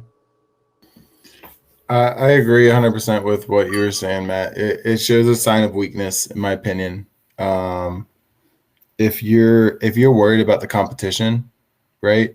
Like if you're worried about them just taking what you do and then doing their own thing, that means that you really are worried about them surpassing you. I definitely, and like you said, right? I actually really do respect the developers. Especially when you're talking about the Node game, right? Like, my Node and Umbrella in particular come into mind. I don't necessarily agree with how they implement everything. I mean, I've already had my scuffs with some of the guys, but I think that, when you have a really good product, you shouldn't worry about everything else. Like, screw it. Like, if they're worried about my Node, or if they're worried about, I don't know, Embassy, make a better product. Have your community be the ones that back you, because I don't see that with Samurai Wallet. Like, I don't see, like, they are completely open source. All you have to do is use the same license, but they're not worried about anything. And no one's even, like, there's been other, like, other companies that have taken their code and made their own Samurai Wallet, but it's been for, different coins that aren't on Bitcoin. Obviously, like, that's not like a threat to Samurai Wallet, but like, if someone did, who cares? Samurai Wallet has a strong community. Umbrel has a strong community. MyNode has a strong community. Why would you worry about someone taking your code? And on top of that, like, it makes me feel like kind of weird when I go to think about it, especially when you're talking about nodes, right? Like, you're talking about, like, you're adding other people's code to your code, and you want to claim something. I was talking to one of the developers of Mempool, and he was like, what? I'm not gonna name his name, but he was like, I have to pay a premium to use my own code on my node. How absurd is that? You know what I mean? Like, how absurd is the fact that, like, you can't just utilize the code that's right there? I don't know how relevant it is. I mean, I agree. Ultimately, look, Citadel Dispatch is a show about free open source software, like, as a power of free open source software. So I agree. And I want it to be clear that I'm playing devil's advocate, right? But in practice, really, it doesn't, if you're source viewable, it doesn't matter if your license says, what really matters with your license, if it says you can commercially use it however the fuck you want. Because personally, I'm going to use your code and there's nothing you can do. Like, in practice, like, no one's going to be able to enforce that shit, right? So really what you're saying is, like, a law-abiding individual can't create a company based off of this thing. Right? Well, you should, if you're like, okay, so if you are a open source company and you have a business model based on your open source software, you should have lawyers that are ready to prosecute if you need to, right? Like, say someone forks Ronin. I mean, I don't have lawyers on, so you guys can fork it. I'm not gonna be able to do shit about it, but say that I did, and I have a business model based on, let's say, a premium, right?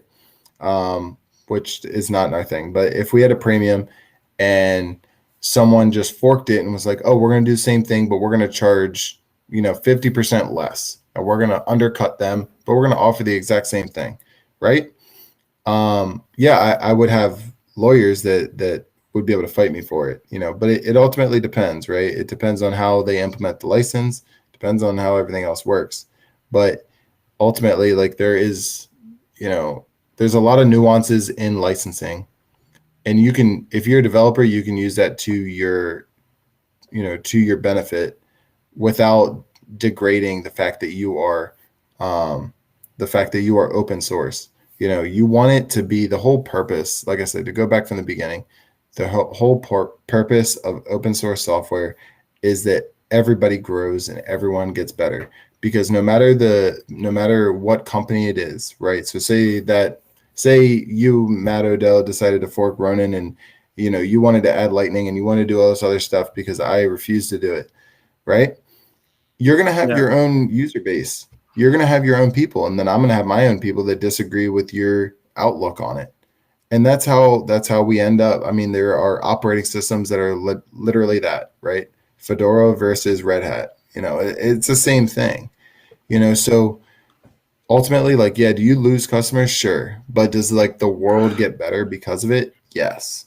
Like competition drives, drives innovation. So why are we not accepting that? Just accept the competition and say, screw it. Like, let's go to battle. Competition is good. Yeah, competition is what we're here about. Zelko, I mean, you put it exactly how. I mean, I agree with everything you said, right? I don't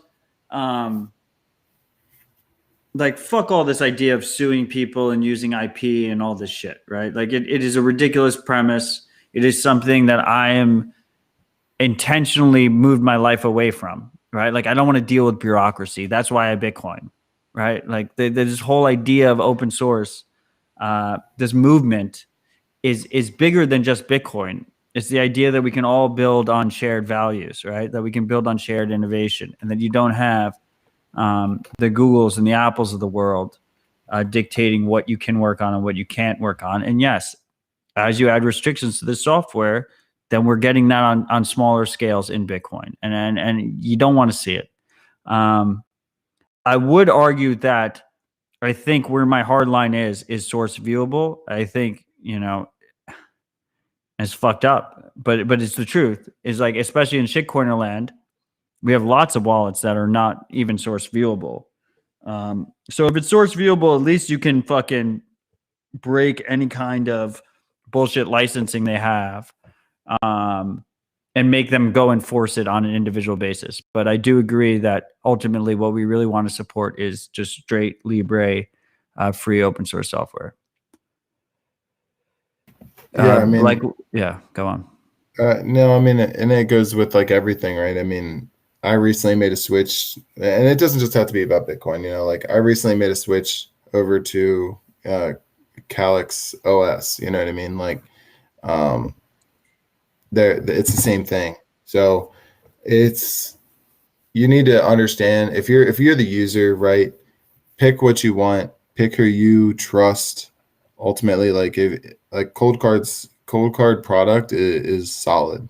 If like you want to see a change in their license because you believe in the whole free open source software idea, make that, you vocalize that. But otherwise, like, use what you trust. That's really what it comes down to. Use who you trust. Because when you talk to like normal people about free open source software, I was talking to my wife about it, and she was just like, so what makes it different? And I was like, well, I mean, like, it's our product. Like, people trust us. And she's like, is that it? Because anybody can just take your code and just do whatever they want with it. And I was like, yeah. It's just like, that's it. And I was like, yeah, well, like, it is what it is. As long as they have the same licensing, they can do the same thing. And it's crazy to think about. What about? So I'm loving this conversation. Okay, so I do agree that I think ultimately, like, it just comes down to insecurity, and I've specifically told Rodolfo this a bunch of times. It's like, you hit the nail on the head right there, man. You're best in class. Like, you're best in class. It doesn't matter. Like, you can have 1 million competitors that all copy your same exact code, and you're still Cold Card. Like, why are you going to create an issue out of nothing? Why are you going to create a concern out of the hardcores that are free open source till they die, rightfully so, and create an issue out of that when you're the leader of the pack? And he shouldn't have done that. And I hope he's listening to this right now, rather than Clubhouse, and he's considering it. That said, to the Rodolfos of the world, wait, we're the type of people in general that are against this idea of communism, of socialism. What do you say to the people who say, that open source software is socialism, is communism. That free open source software is communism. I mean, guys, let's think about Bitcoin. Bitcoin is open source money, right? It's open source, and we don't have to worry about someone controlling it. It has censorship resistant, permissionless, right? Open source code is code that people can run however they want, right? People can study the code. They can study if they have vulnerabilities. This is awesome. You can't do that with closed source software. You're running Windows, you don't know what the hell is happening back there, okay? With free open source, you can go ahead and distribute it how you want. You can copy it. You can modify it however the hell you want. You can, you can modify Google Chrome browser however you want. You can take out the freaking menus however you want. And that's the freedom of open source software. You can go ahead and modify. It's like taking a car and just putting a different engine in it. Taking a car and putting tinted windows, putting a different stereo in it. That's awesome that we can do that with software, and that's an amazing thing. And it helps with our privacy. It helps with our security. And I think that, closed source software is just the fucking devil.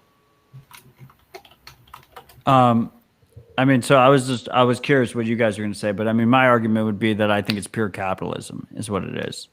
I think you take away any kind of inherent advantages that any individual has, and you just operate on pure capitalism. And that's what free open source software is to me. So I don't think it is incompatible with my worldview. And I hope that more projects opt to use licenses like Ronin Dojo and Samurai Wallet I've chosen to use.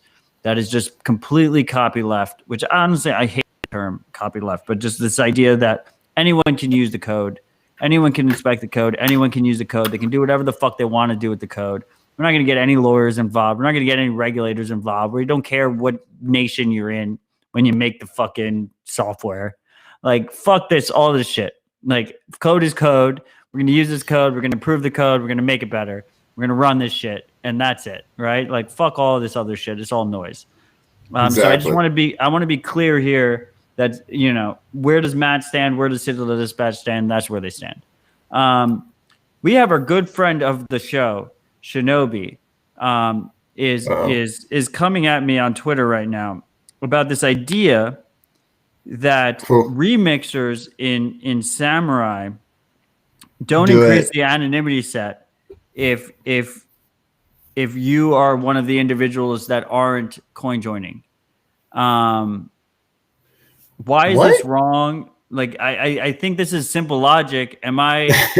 What am I missing here? How do we explain this better to the freaks? This idea that if a participant in your coin join round then goes on to do another coin join round, the probability percentage of which your output is increases should be a very simple concept. What am I missing here? You're not missing anything. And if I could be speaking in all caps right now, I would be. There we go. Embrace the caps. Let the caps flow through you. This was, Shinobi did the all caps before you, so it's okay. Oh, is that true? 100%. Are you serious? Wow. You never saw that his shit. Twitter? I thought I'm the caps. As far as this show is concerned, I started caps. No one had ever decided that they were going to use all caps before me. Listen, you did all caps for things that didn't need all caps. Shinobi does all caps. Shinobi does all caps to yell at people on Twitter. So man, you forked the license for all caps. Look at the freaks in the comments. Look at the all caps. Shinobi has a copyright on all caps speaking. Anyways, so here's my thing, right?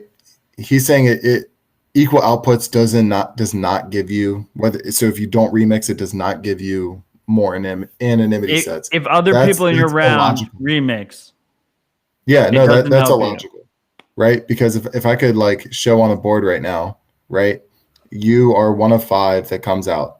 So if anyone in those 1 and 4 remixes, no one can tell because those deterministic links from your TX0, your premix, right? No one can tell which one you are. So one of those 5 gets remixed, not being you. They get remixed. How does anyone outside observer looking at it can see, hey, that person is Zelko, right? They can't. So now you went from 4 to 9, right? Because that one of those other 4 people got remixed. So now you went to 9 possible outcomes.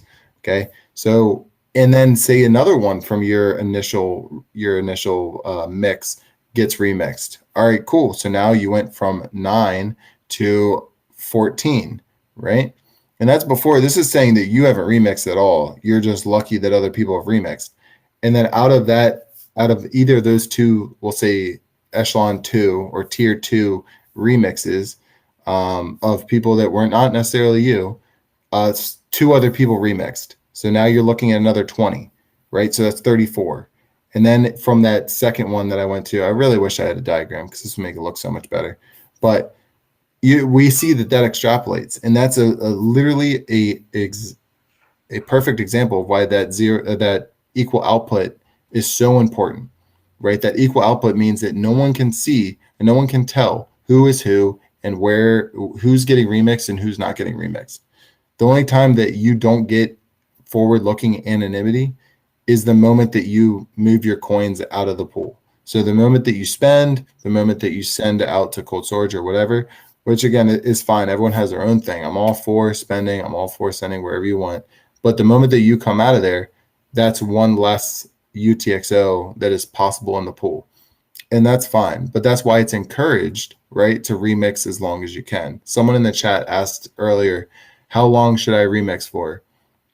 And then when should I draw my coins out? And I'll just caveat into that answer, which my answer in the chat was, hey, remix for however long that you feel like you should. I know it's not like an actual answer, right? But determine what a good time is for you. Say you want to wait, 3 months or 2 months or, 2 weeks, and then say you mixed one whole Bitcoin, right?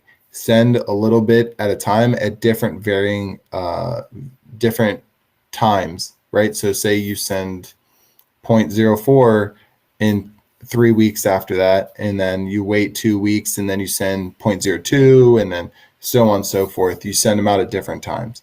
But to be clear here, we're talking about forward looking. We're not talking about backward looking.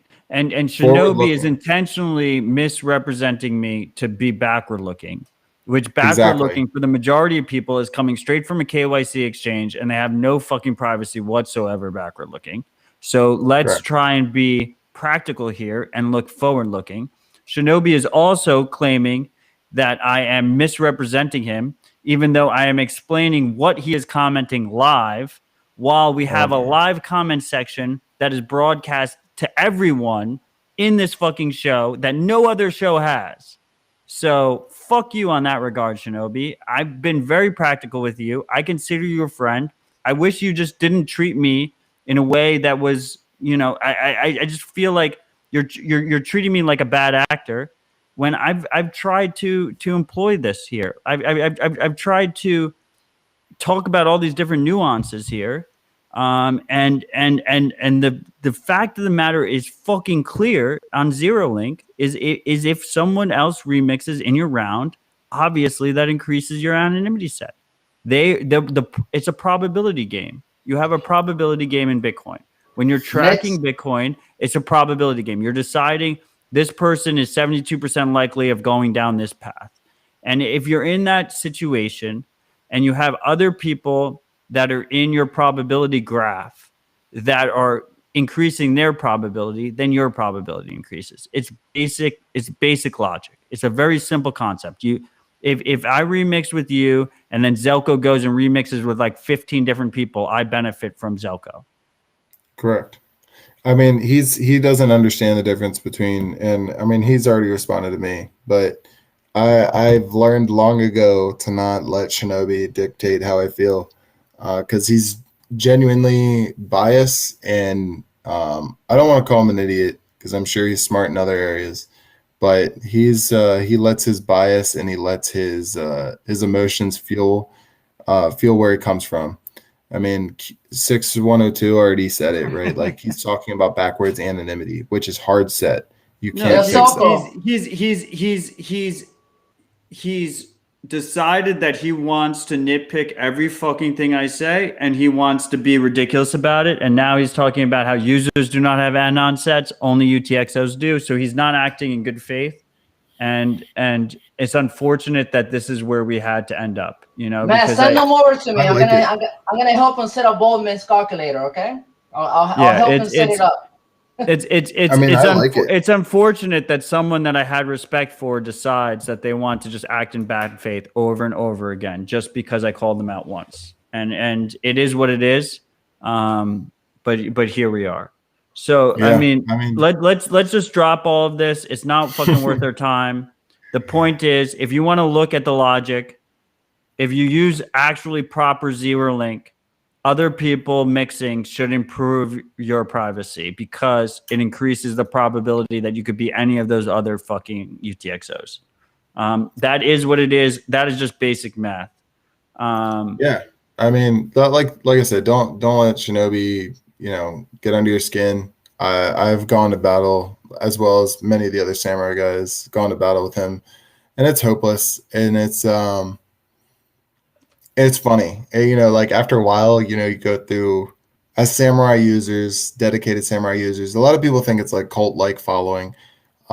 It's more that family that you end up having, right? Like you see people attack the code that you know is good, right? We've seen this with whether it's Mr. Hodel or whether it's Shinobi. You see them attack stuff, and even like I've never been more frustrated as a person that works has dedicated like 3 years now to bringing dojo to as many people as I can, right? Strictly because I believe in it, right? Because I believe in the idea of running your own node. You know, an added effect is that no one is, or the whole like, oh, samurai can see your X pubs or whatever. Like, yeah, no shit. I mean, like that's the same as any node, like any wallet that you use that you're not running your own node.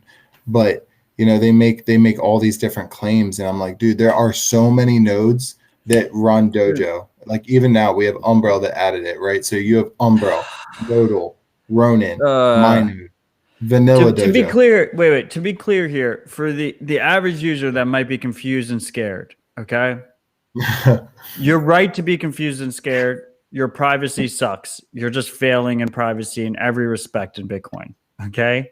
Don't let this argument scare you off, though. Like you will figure it out. You'll make it happen slowly and surely. You just have to trust yourself, and you just have to like be diligent about it. But to be absolutely clear, if and I know Zelko and likewh0a will disagree with me here. If you use CoinJoin of any sort, I think it's a net improvement. If you seek out any kind of privacy benefit, I think it's a net improvement. Use your own node. Try and learn how to use the different CoinJoin implementations. I think Whirlpool is strictly the best implementation. I think you should use the Samurai Stack. But if you're a Bitcoiner and you're using any kind of CoinJoin implementation, you're on the right track. You're using Lightning, you're on the right track. These are more advanced user features, and these are things you need to learn now before your government tries to come down and stop you from using these things in a more free way. Man, I can't agree with you more. I don't want to discourage people. I don't want people to be discouraged from privacy just because some assholes want to fucking pick fights with me while I'm live. Man, I can't agree with you more. You're absolutely right about that. But let me just be honest with everybody. The best privacy is you keep all your Bitcoin in Coinbase. Okay, guys? No. Coinbase, you'll be safe. Fuck you, dude. You want me to disconnect Hey, you? they're on the top, all right? You're losing money by having money in Coinbase. Yeah, You're trusting them with your privacy if you keep your money in any kind of custodial institution. That's for sure. Right? I mean, I external agree with privacy, you get some external privacy. I do agree with that. But fuck you for even bringing it up. Matt, I agree with you, right? Like, everyone should be using the tools. I mean, like, that's Diverter's thing, right? Use the tools. He's not use really the fucking tools, guys. Use everything that we talked about. But ultimately, like, if you are a person that is super confused right now and you are like, I don't understand the CoinJoin debate. I don't understand which one to use. I don't understand why I should use them. Why I should use them. Number one, if you don't know why to use them, you haven't been listening to Citadel Dispatch or TFTC, so shame on you. But second thing is, if you're really not sure which one to do, like, just play with them. Like, go on testnet, test each one, and then look at the transactions. Like, you have to, privacy and security is like, I think you say it best, Matt. Like, it's a small step forward. Every time that you go to do something, you have to take the small steps forward. So if you actually care about your privacy and you care about the outcomes of your transactions, right, in Bitcoin, you need to play around and see which one is best. And then you need to be thinking and asking other people, like, the different threat models. Matt brings up, Matt, you're like great at threat models. I'll give you that. Like, you're really good at thinking outside the box as far as like why things would be a different threat model, because I don't always think that way.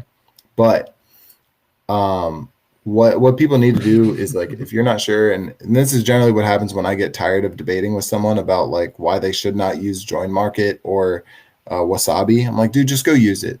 Like, if you don't believe me, download it, go on testnet, use it, and then look at your outcomes and tell me why that is better.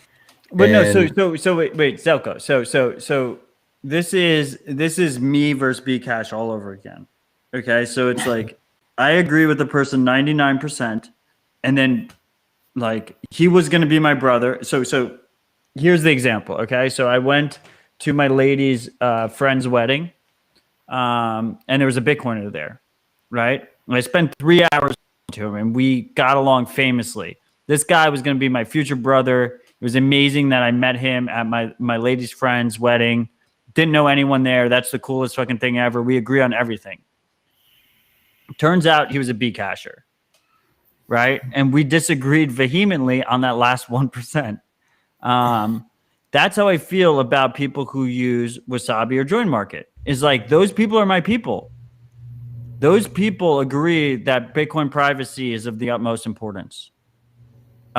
We just disagree on the final step. We disagree on that last 1%.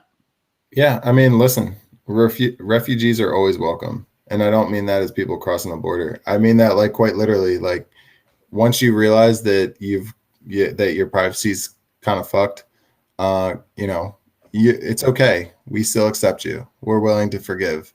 It's not really the anger and the frustration towards those other implementations isn't about, it's honestly, like, 100%, it's not about the users. It's 0% about the users at all. So your people that are listening, that I know someone was talking about it in the chat, and it's what he's saying, it isn't relevant to what I'm saying, but it's not bad. Like, we're not mad at users. We're mad at the developers who, it's almost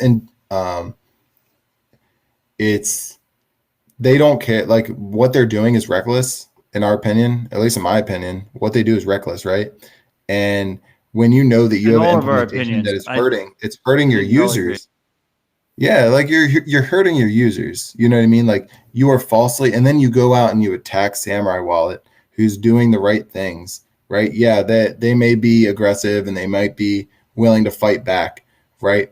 But they're not. The other developers aren't looking out for their users. If you're a developer and you don't care about your users, then you're not doing the right thing. And it should really start with the fact that, like, you are your own user, right? So if you're your own user, all these other things you notice, you see, and you fix.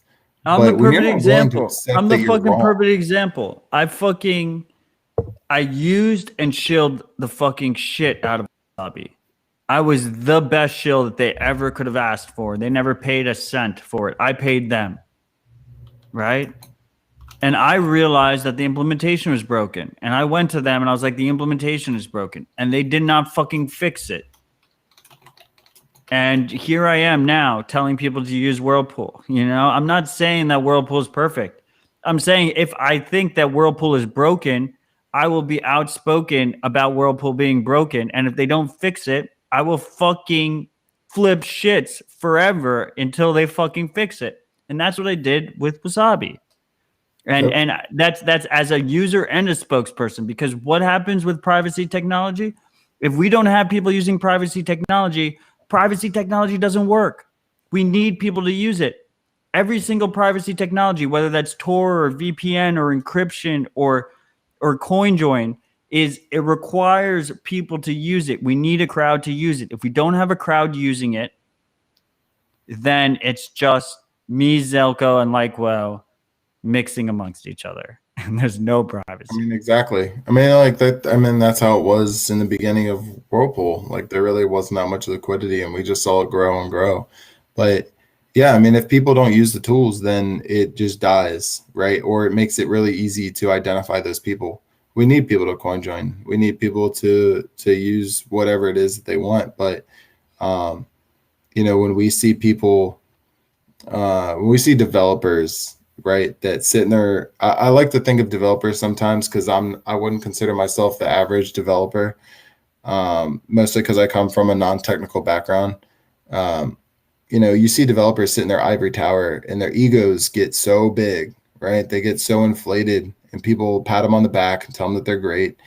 And then to be able to admit when they're wrong. We had a long discussion about this in one of our chats. We did like a live stream in Telegram, but like, it blows my mind that, like, you know, when it comes to your users in your product as a developer, you need to be able to be humble when it comes down to it. I know being humble is not always a thing, but you need to be able to step back and say, like, hey, like, what we did was wrong.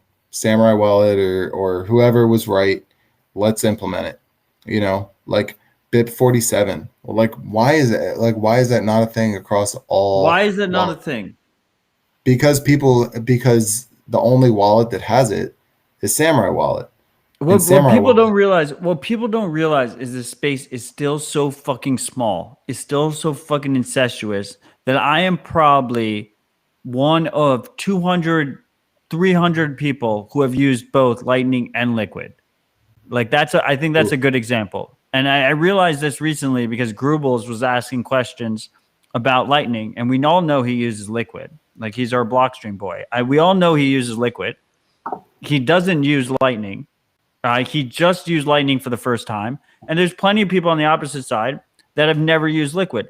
And there's plenty of people that are commenting about CoinJoin that have never used CoinJoin, have never used either implementation, have never used any of the three implementations. So here I am sitting with using all three implementations. I've used Lightning. I've used Liquid. It's like I have a superpower. It's like all of a sudden I fucking use the things that we're talking about. So I'm able to fucking talk about them. Now I have Shinobi in here saying that I was being misleading about saying that users are UTXOs. One of the cool things about Whirlpool, to be absolutely fucking clear, is that with Whirlpool, the way they sanitize the transactions before they go into the CoinJoin is they set it up in a way that the more funds you come in with, the lower your fee. And any funds that come in with at the same time can be considered the same user, which creates this incentive where a good user is going to basically dox their transactions as all of their own, and they won't be included in the same round. So you get separated amongst other rounds because you're considered as the same user, even though it's simply a UTXO. It's a UTXO coming in. So that's a very important point. So I do applaud Shinobi for having us bring that up to the freaks. And if the freaks didn't realize that, it's important for them to realize that. I mean, do you guys have any other comments on this subject, or should we move on to the next subject?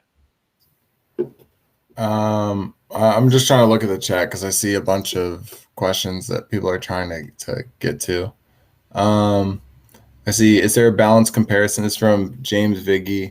Is there a balanced comparison of the two implementation that explains the trade-offs or exposes the fatal flaw, etc.? Genuine question, looking for resources to understand the debate. So I would say with that, the balanced comparison, there's been research papers done by OXT Research, although you may seem it's biased, so it's fine. It is a little bit biased, towards, to be honest. How many? It's owned by Samurai Wallet, but I would go towards. I would take a look at 6102's work. So 6102, big shout out. I mean, I've been friends with a guy for a while and worked with him for a long time, but he was a Wasabi like documentation contributor, and so he knows the ins and outs of Wasabi, and then was also working with Samurai Wallet to also address issues or implement new things, and was a shill for that as well. So he's seen both sides and joined market, so he's done the research from an unbiased perspective, at least in my opinion, as unbiased as I can see it. So he's got the research there.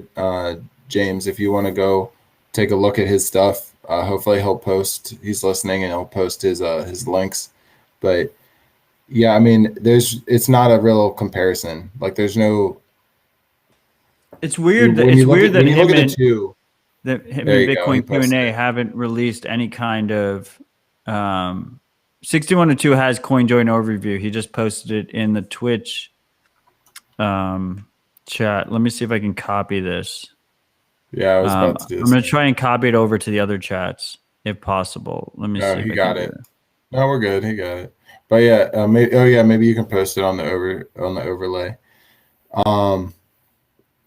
But Yeah, the thing is first of all, we do need if 60. I mean, I know 612 is listening, or Bitcoin Q&A. We need an actual document that shows it very clearly. But I mean, I would say that the main difference is the way Whirlpool is set up is it's set up in a way to try and reduce user error. And with the Wasabi way, you can use it in a relatively secure way, but you have to be a very advanced user to do that.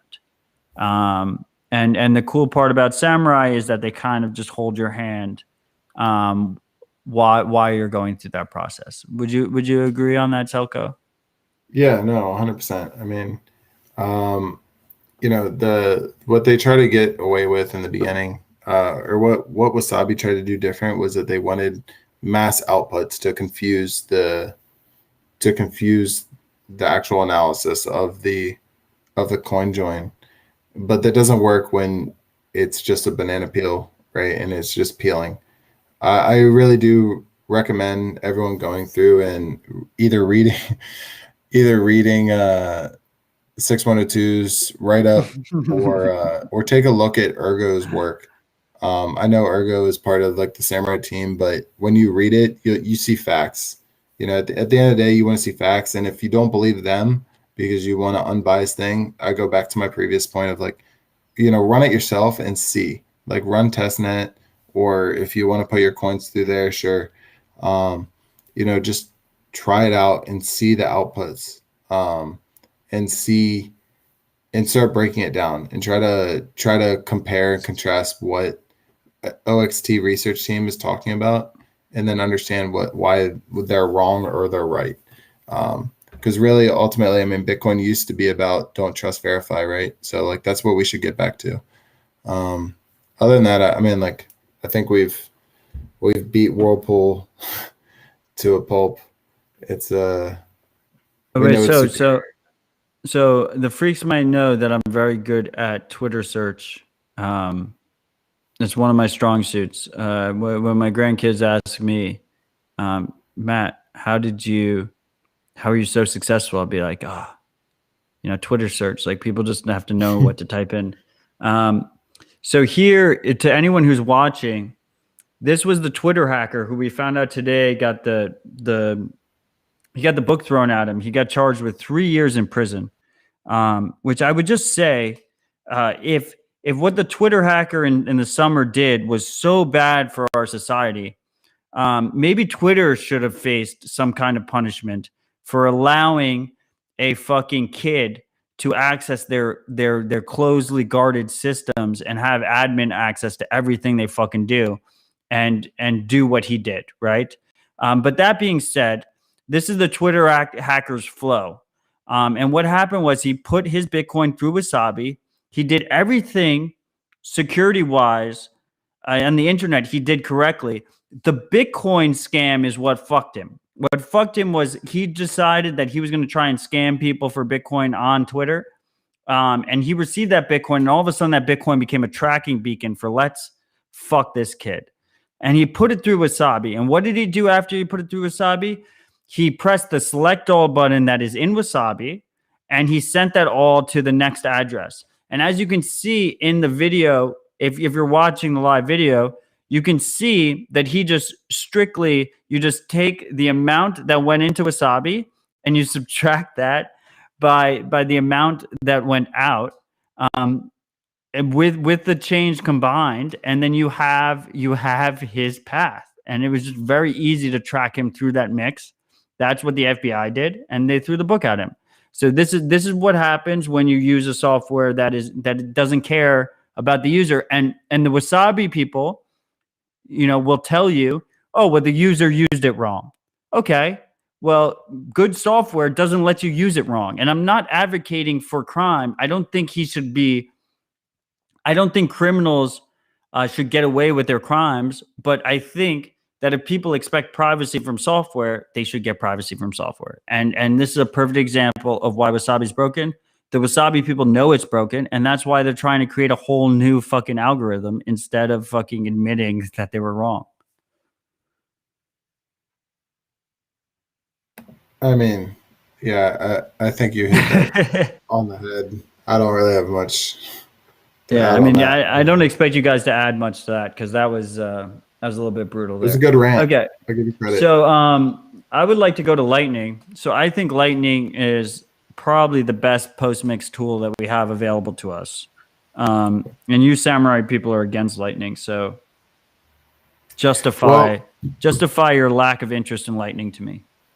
I'll add a little tidbit, and then I'll let likewh0a comment some, and then maybe I'll comment back in because I feel like I talk a lot.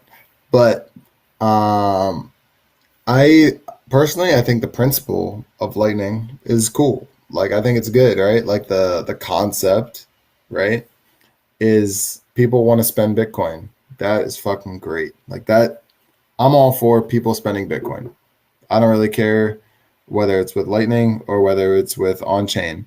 I think that the overall, like, that Lightning is this holy grail of a fix is not quite accurate. I think that,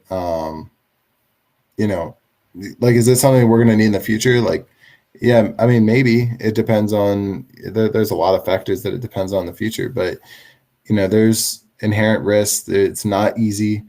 And I think that, I think that we've had development in Lightning for what year is it? 2021? 2016, I think. What, 2017 was the kickoff of mainnet? I think 16 was the white paper. 16 was white paper. All right. 2017 was like no shit mainnet then, right? Like right at the new year. So I mean, yeah, I think that like we've been in this for a long time and we still see a lot of issues, right?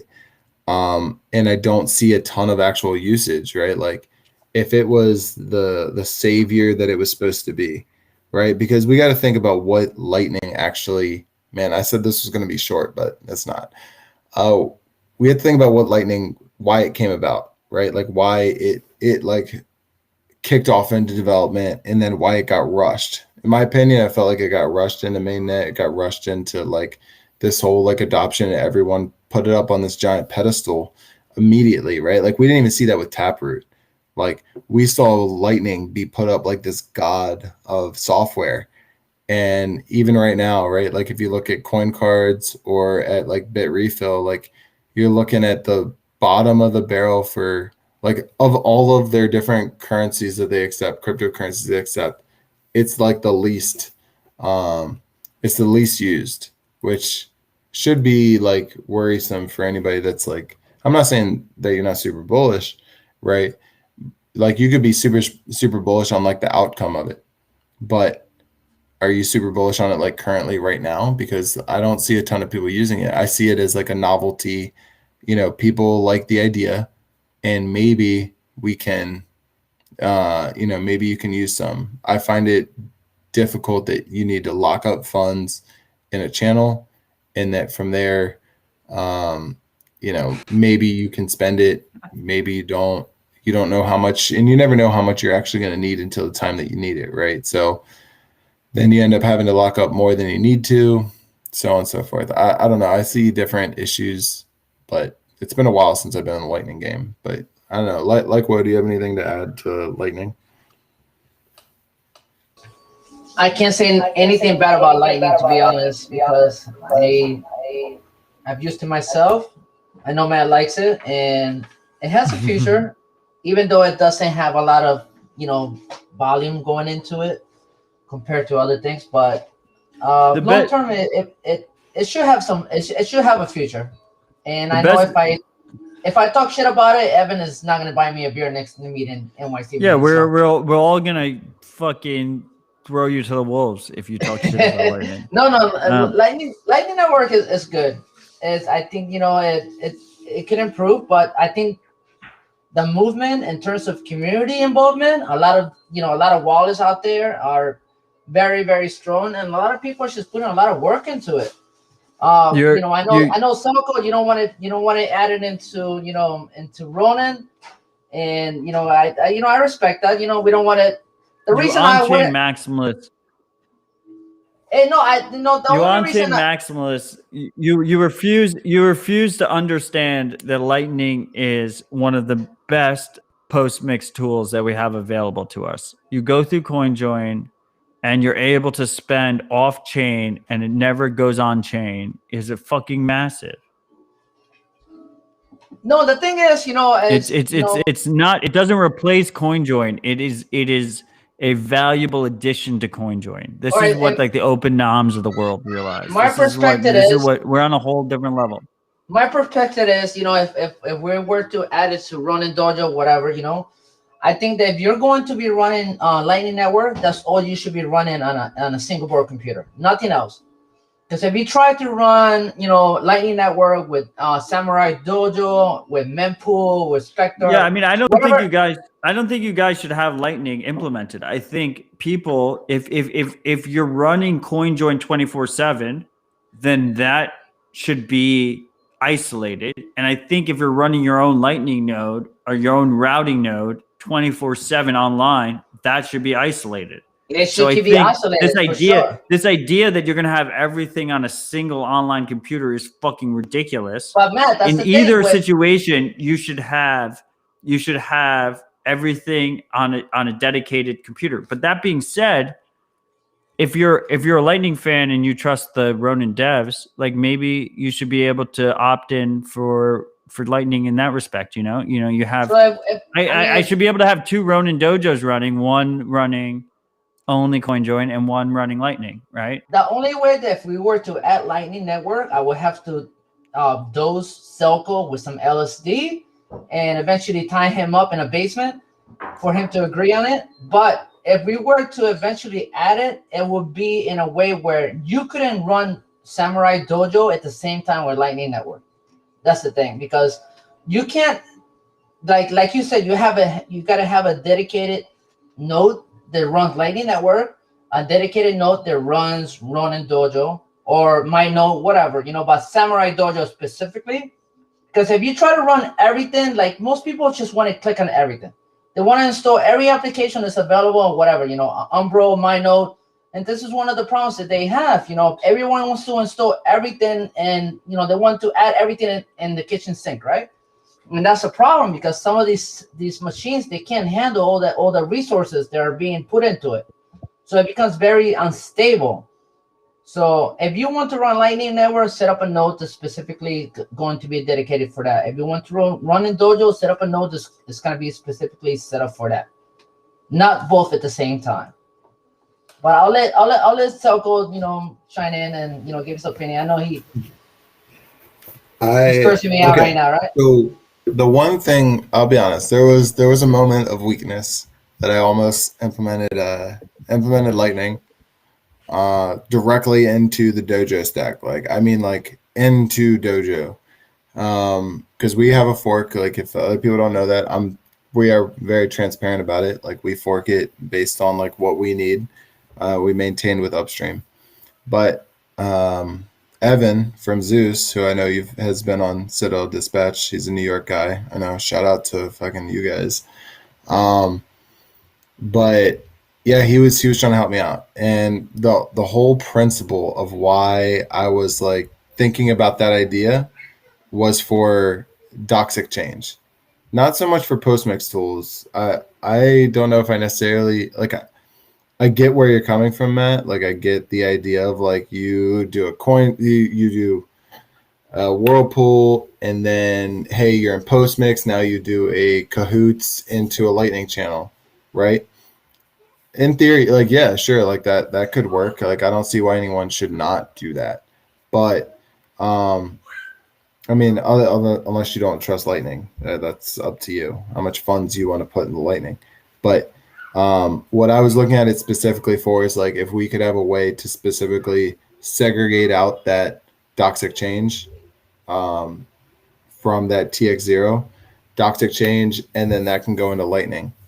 My biggest thing that I see with lightning right now, right, is that so much of it, or like the best wallets that we have, they're custodial, right? Like custodial wallets are so much easier, faster.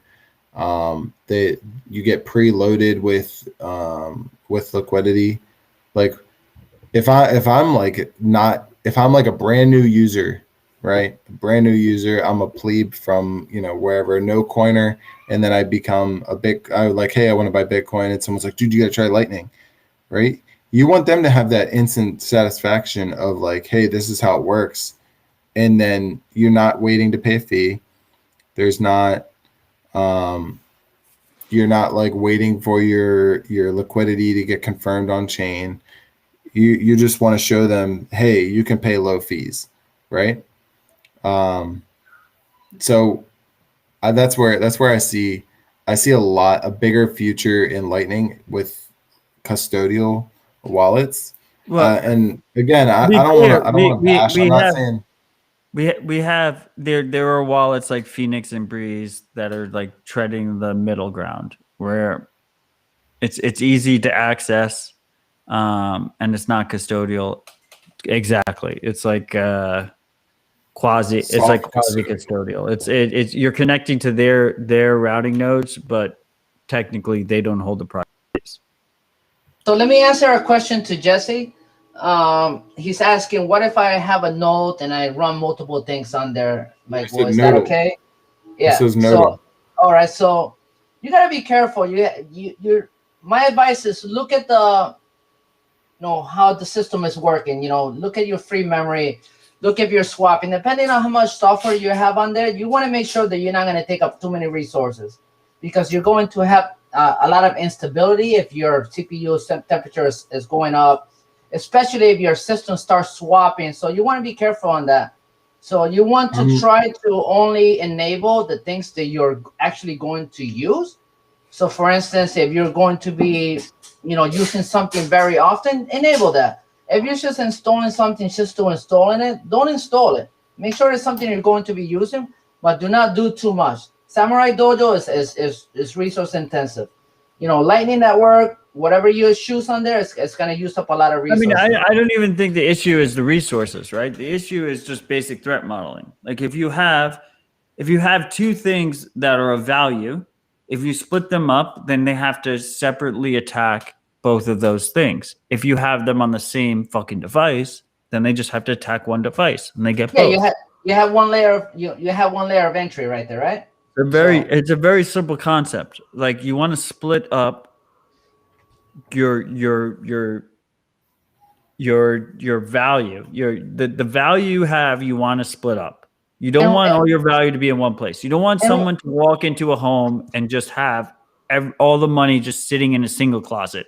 You want it to be in multiple closets in different houses, right? And that's very true, and the thing is, people they think setting up a Raspberry Pi, Rock Pro 64 is very, very hard, but it really isn't. You have to just keep an open mind. There's a lot of resources out there. I eventually I'm gonna be writing guides on how to set up, these types of devices for yourself. Okay. But you have to just, not think of it as rocket science. These are tiny computers, I know, but they're really not that hard to set up. So I love you both. I think now is a great time to talk about KYC. Before we talk about KYC, I just want to do a quick little video from Bisq, and then we'll talk about it. There are many places to buy Bitcoin. They collect your personal information and jeopardize your privacy. KYC is the illicit activity. Bisq is open source. It does not collect user data. You keep your private keys, create or take offers to trade peer-to-peer, and keep your Bitcoin private and secure.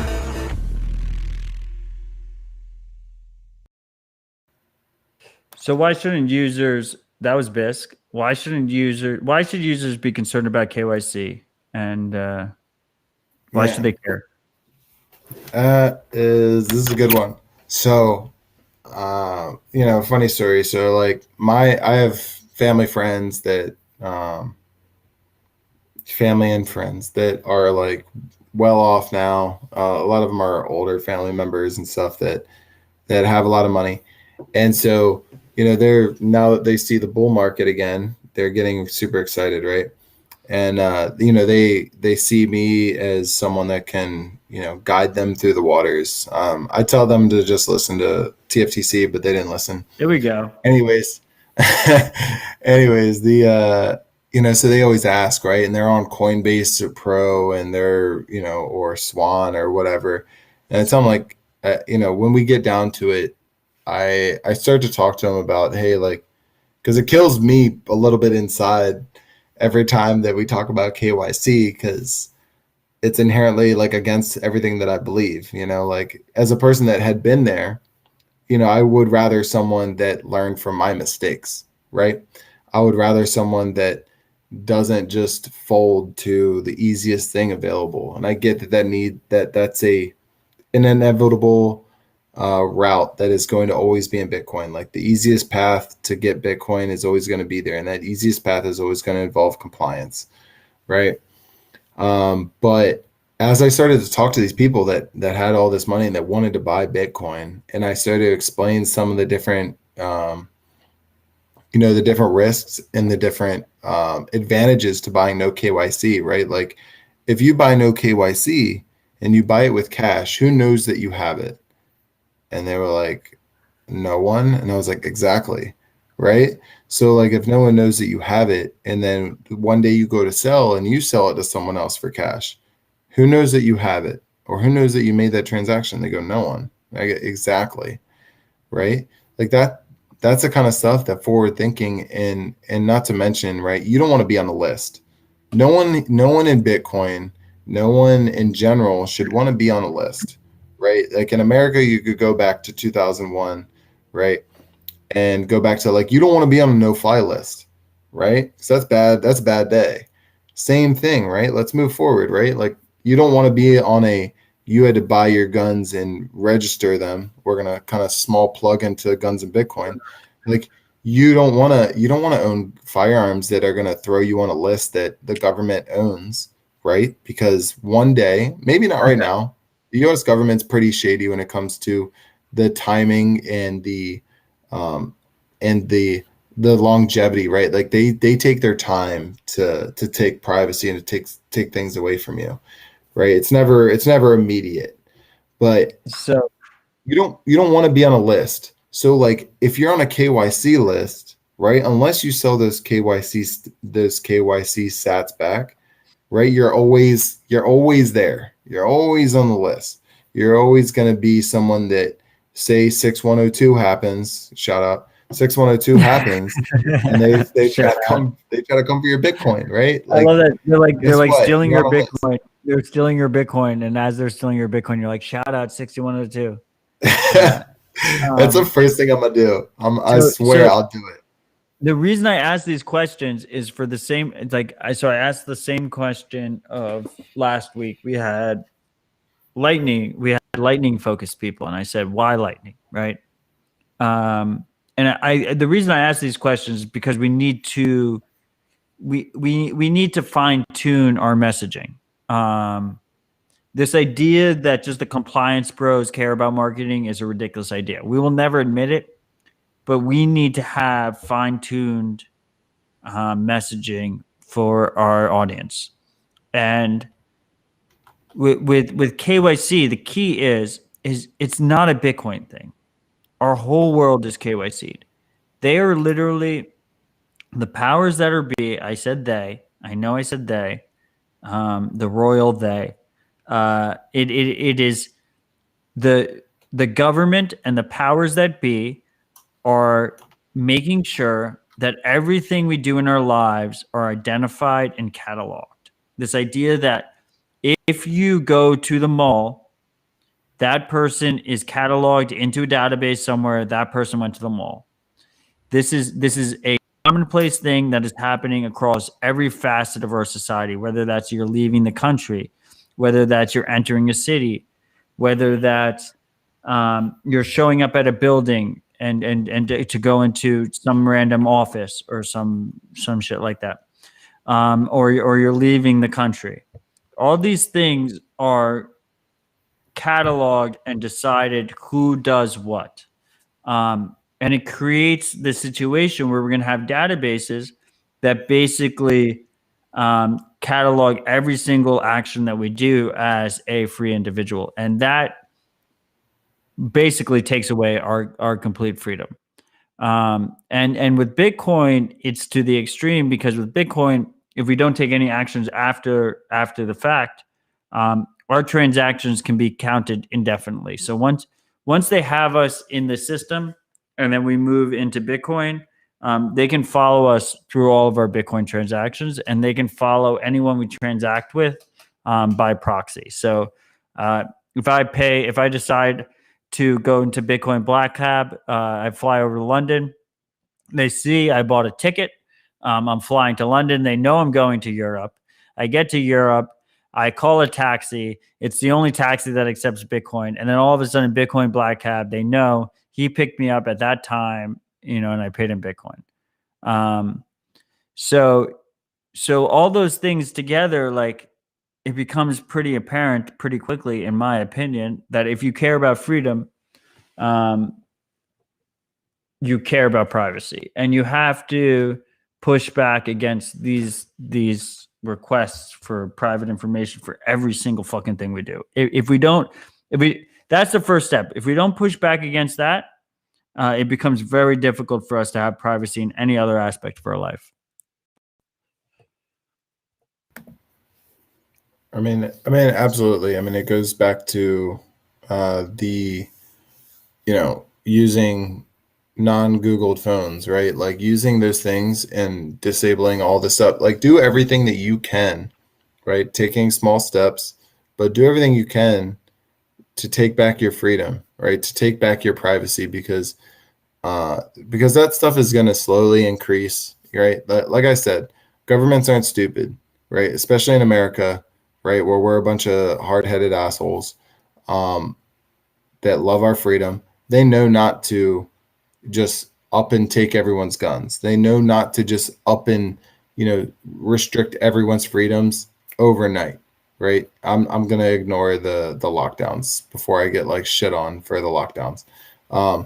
They know not to do that, because they know that it's too inherent in the American values to fight that kind of oppression. So what do, right? It's small incremental attacks over time. And the scariest part about all of that is that most of those freedom attacks, most of that data that's getting pulled doesn't come from the government. It's Twitter, it's Facebook, it's all of and that's like, I guess, kind of why some people like prefer Telegram, right? Like, it's based out of Russia, right? So some people I trust Russia more than I do trust the American government with my information, or American companies with my information. But ultimately, it goes back to that, divertors mentioned to use the tools, right? Like, use Matrix, use Mastodon, or whatever it is. It's never gonna have the same level of following, right? But you have to understand the risk that you're taking. You have to understand that you're giving up something. And so that goes with KYC, and it goes with Bitcoin. are you okay with buying your Bitcoin and giving up and associating your identity with that UTXO, right? Now, that UTXO or that amount that you bought, say on Coinbase or whatever, that is going to stay in their logs for however long.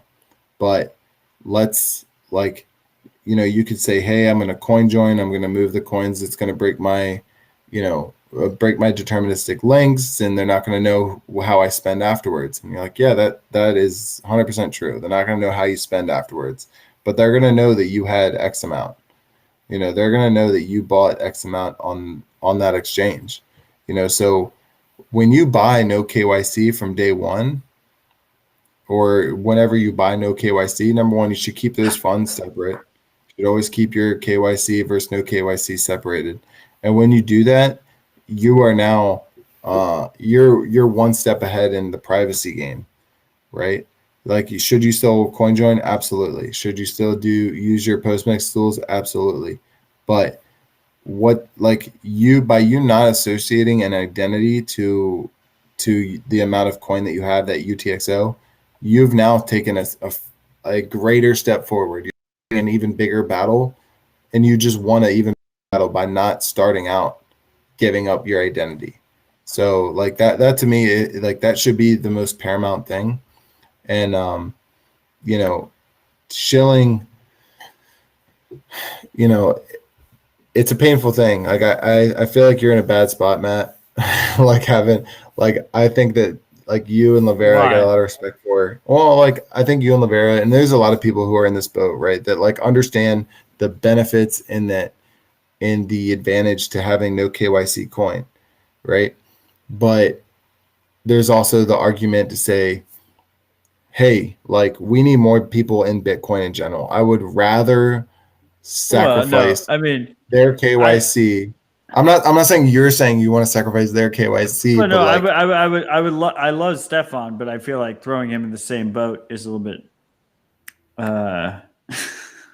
Oh, do it! You won't. No, I know. I won't. I love Stefan. My point is I don't think that if I thought that I was throwing people into the KYC fucking juggernaut without explaining the risks to them, then I wouldn't do what I do. That's fair. And it's not, and like I wouldn't even knock you if you didn't. And here's why. I'd prefer if a user bought KYC Bitcoin over nothing. Exactly. And that's exactly, and that's not to pump my own bags. That's for them. That's for the user. I actually think the user is better off owning Bitcoin than not owning Bitcoin. Exactly. And like, I'm guilty of this too, right? Like going back to my story, like these people that want like advice in on Bitcoin, right? Like ultimately, like they want to buy Bitcoin, and they want to buy Bitcoin the easiest way.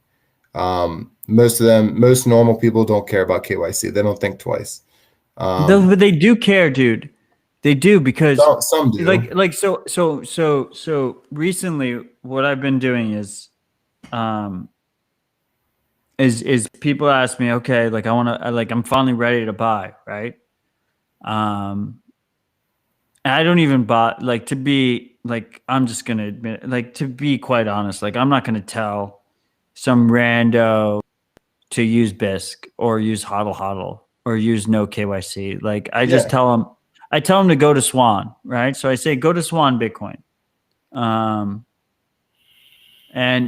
that way you're just dollar cost averaging into Bitcoin. There's no shit coins, no whatever. And they hit the KYC wall, right? And they go, Matt, this KYC is horrible. It is ridiculous, like what I require.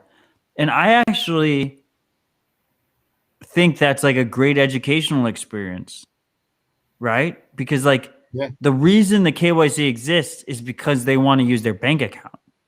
Like it has nothing to do with Bitcoin. It has everything to do with the traditional financial system.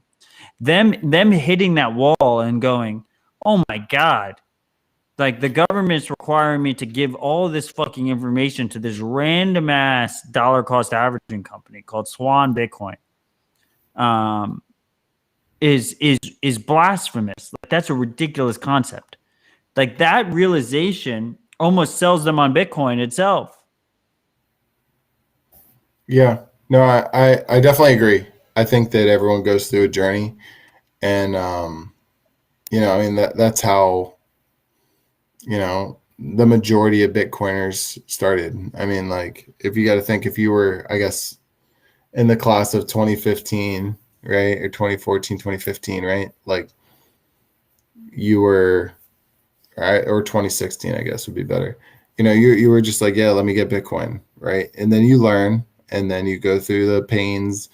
And I've talked about this with a lot of people. Is like a lot of people need to learn through like getting burned, right? Like if you try to explain to people, and like ultimately like they kind of get it, but they don't truly understand when we say not your keys, not your Bitcoin. Like a lot of people don't really understand why like owning it makes sense. So you have to put it in a way it makes sense to them. But the same thing. It's a journey, and that's why I don't fight it. When people are like, I just want to get Bitcoin right now. I want the easiest way to get it at this price before the price goes up. I want to get it immediately and da da da. And I get it. Like I don't normally fight them. I have had some people that were like, holy shit, like I want to buy 50K of Bitcoin right now, and I'm like, I can't supply that. But that's only one Bitcoin. It's less. It's like 0.9. Well, this was Bitcoin. before it was it's one like Bitcoin. 90 million sats, bro.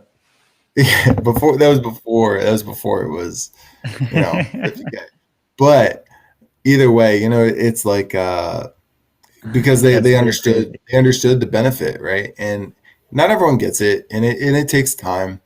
And it takes time for people to go down the rabbit hole. And that's part of our, I don't want to say duty, because I got out of that.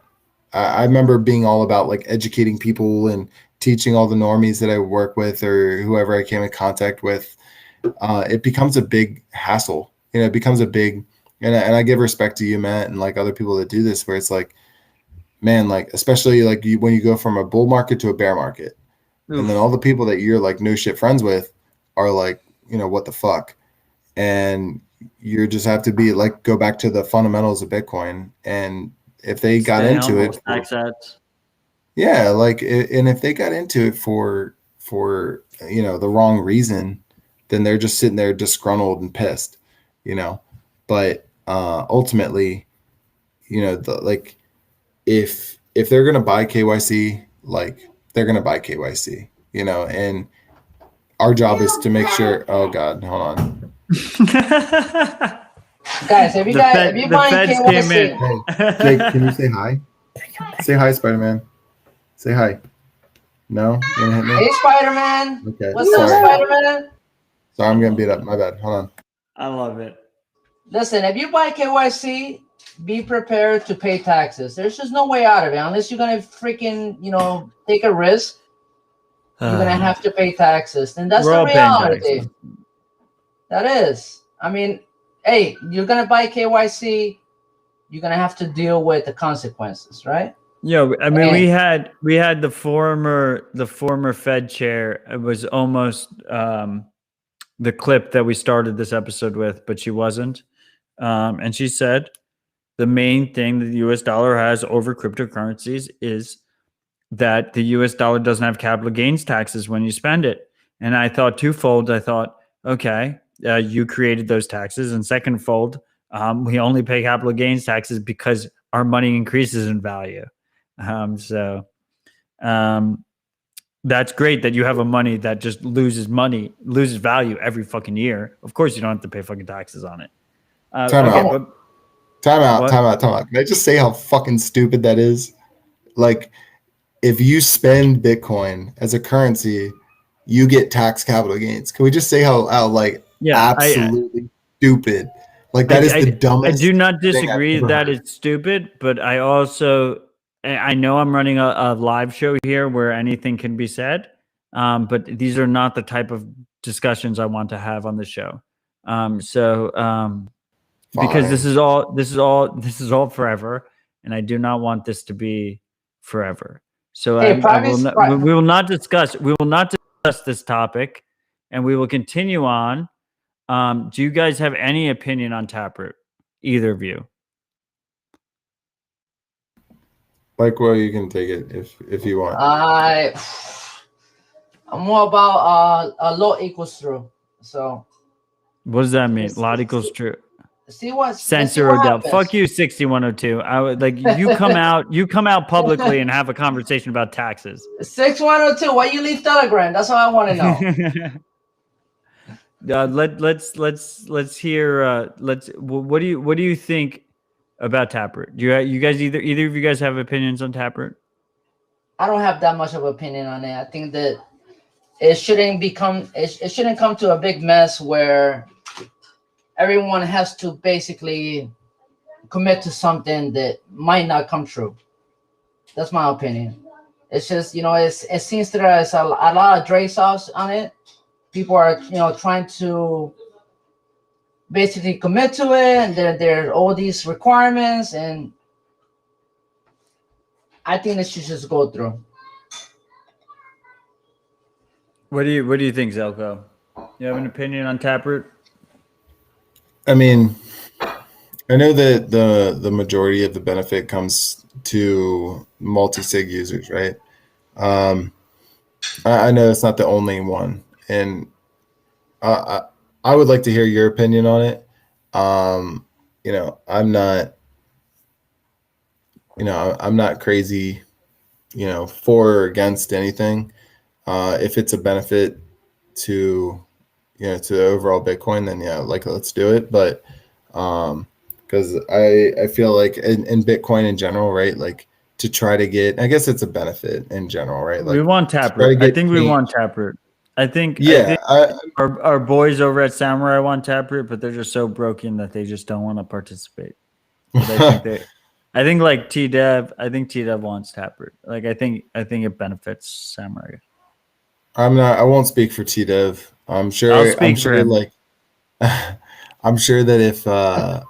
if Taproot if Taproot's beneficial to Samurai, like they're already testing. Like there's no doubt. But my point is they're so broken. My point is they're so broken that they're just like, I just don't want to.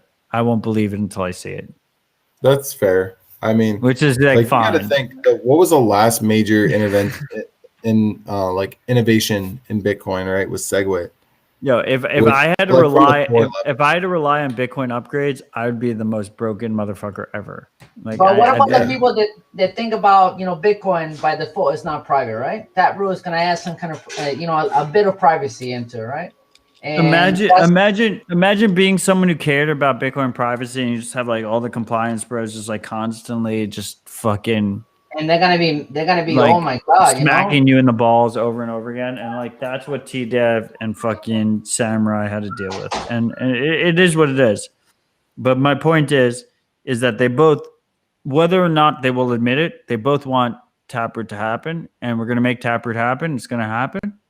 It might be the last thing that happens, but it will happen, and it'll be a massive improvement for Bitcoin. I agree with that. I think it's a big chance that it will happen. It's going to happen. There's pretty much no inertia against it. So I think it'll happen, and I think it'll be very good for Bitcoin privacy.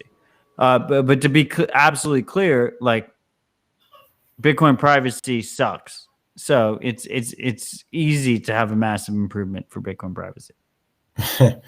Yeah, I mean, from what I understand, and I'm not gonna sit here and tell all your users that I'm like super in depth on Taproot, and that's mostly because I don't know, it always seemed hyped that it'll happen, and we've been hearing about it for so long. But I mean, like I said, if it's like you said, if it's a net negative or a net positive rather, so if it's a net positive for Bitcoin privacy, like you will see it, and we'll see it in Samurai, and then yeah, we'll make all the changes, and ultimately, like anything that's beneficial for our privacy, we need to start taking.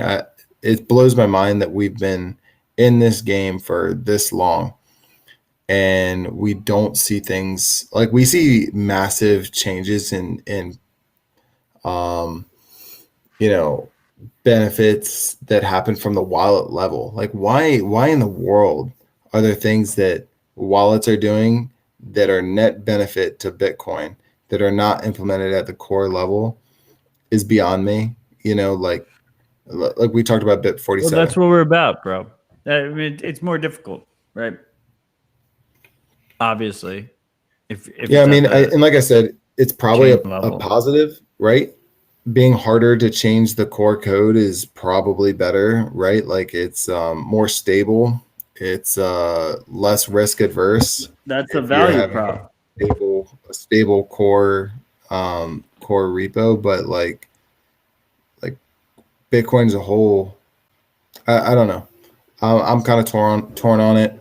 I think you know, I think all the best changes happen, like from what I've seen over the past 4 years, the best changes happen at the wallet level.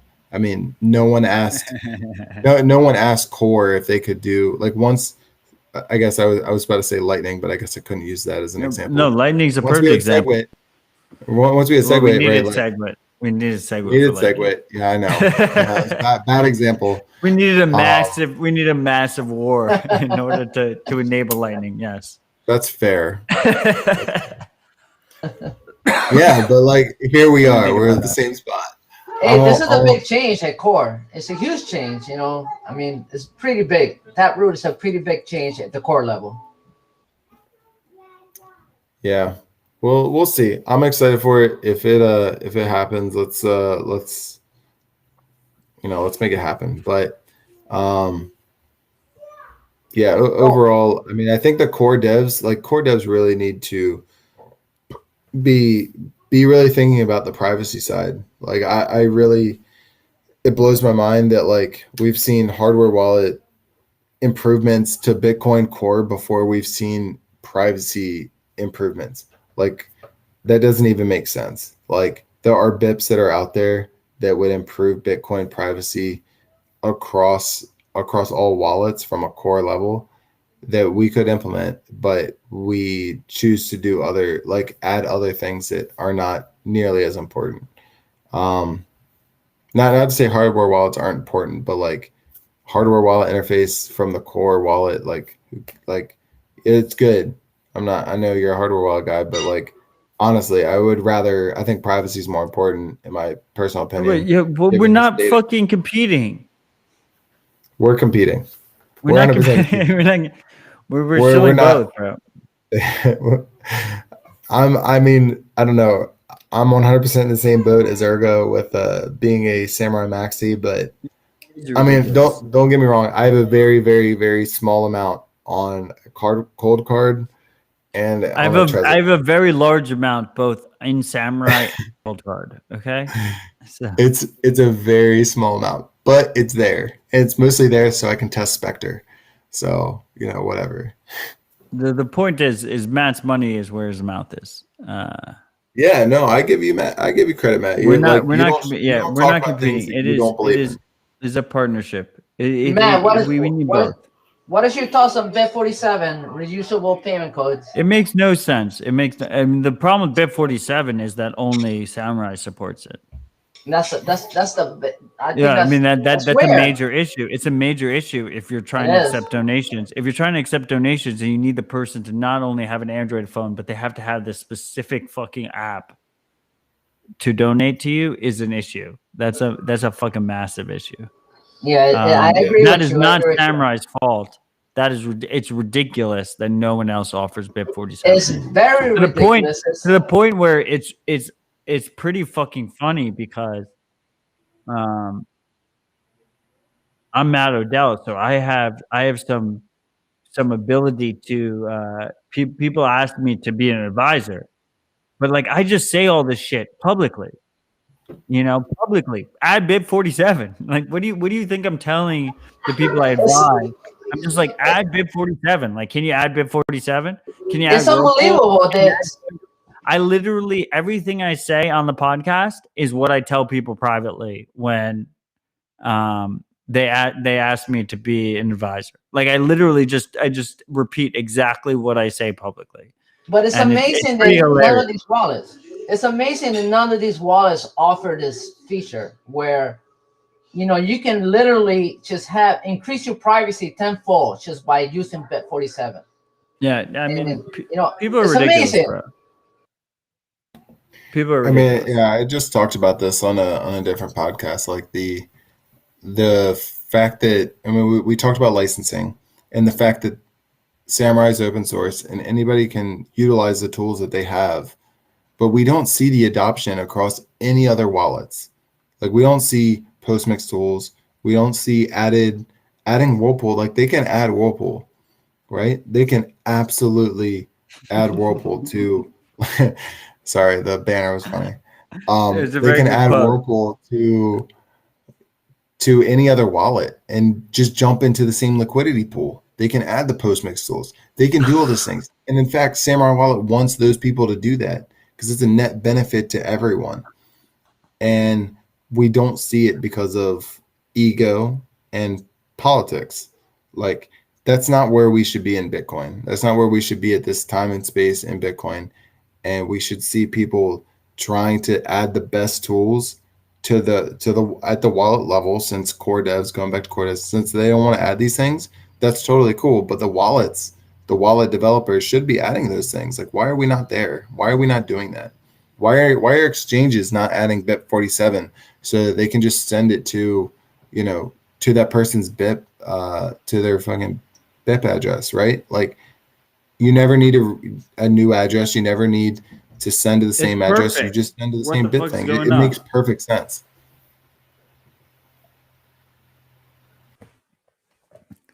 It's ridiculous. It makes me fucking livid. I'm angry, freaks. Angry Matt. Okay. These all caps. All caps. Yeah, we gotta finish this up. But before we finish this up, I just want. Are you guys celebrating St. Patty's tomorrow? It's like my favorite holiday. I love it. Green beer. I'm not going to say if I'm Irish or not, but I definitely always celebrate St. Patty's Day. I agree. Everyone, regardless of nationality, should celebrate St. Patty's Day, as should everyone add BIP 47. I don't really have anything to bring us together. I mean, I'm glad that both of you guys agree that Bitcoin's designed to pump forever, which is an important aspect of joining us. So that's important. I guess one thing that I want everyone, I mean, I assume neither of you guys have opinions on Liquid because you haven't used it, right? I mean, I have I have a biased opinion on it based on not using it, but I can give you my not using it opinion on Well, how if you haven't it used it, you functions. have no opinion. Okay, well then that's fair. Yeah, I you won't should give my use it. opinion then. I think privacy No. focused Bitcoiners would love Liquid, and I think No. that we need to have like a situation here. We have to make this happen. We're gonna make this happen. Yeah, we'll have to talk about that in the future because maybe in Miami or something you can You're show gonna me come to on it. Miami? Oh, so that's a good example. So No, he's you not guys, coming. Matt, he's I'm not not coming, but we I gotta just make used it him as a go. segue. yo, We gotta but I make used him it as a go. segue. like, what? You're gonna join us? You're gonna join us in Miami for the open source workshop? I'm gonna have I Ronin am Dojo definitely here. gonna come. Me and Guerrero from Ronin Dojo team are gonna be there. Okay, so Guerrero Moneta, I love that dude. I met him at BitBlock Boom. He's gonna come with likewh0a to Bitcoin Miami. All the freaks should join us. Use code HUMBLE, all caps.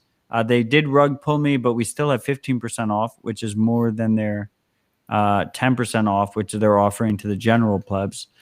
So our plebs get an additional 5% off. And I make zero money off of this again. I just do it for you guys. There's a good chance that maybe this conference just ends up in a complete clusterfuck. In that regard, I will just take the fucking L and I will just shove the sword right through my heart. And I will regret that happened. But my goal is to make the biggest party ever. And that's what I think is going to fucking happen. That being said, so we have no St. Patty's Day celebration. Twitter is censoring us, probably because likewh0a posts a bunch of titties and they want to censor me based off of that. You guys both agree that Bitcoin's designed to pump forever. You have no opinion on Liquid. All the freaks are going to use code HUMBLE. Quinn Solo is great. Guns and Bitcoin. Guns and Bitcoin. That's something we have to cover before we leave. Guns and Bitcoin is a conference that's going to be happening in Austin, April what? 9th. April 9th through what? 10th? The 11th. April 9th through 11th, gunsandbitcoin.com. I have it for the people who are watching the video, gunsandbitcoin.com. Post it on the fucking If thing. you value Bitcoin privacy and your Second Amendment rights, go to Guns and Bitcoins for sure. Most of the Samurai crew will be there. It's going to be a fucking show. It'll be a good fucking time. If you stay there a little bit longer, you get to stay for Bit Devs in Austin, which is going to be fucking dope as fuck. And they also have University of Austin is also going to have a conference-esque thing for Bitcoin. And Quinn Solo's in the comments, quinnsolo.com, QUINSOLO.com. Great customized Bitcoin stuff. I love both of you guys. Thank you for joining. We're going to have you back on pretty soon. You have any last comments before we hit the freaks with a beautiful sign-off? Yeah. I just want to say we're about to have a Running Dojo 1.9 out that I'll give most of the credit to likewh0a. He's been crushing it.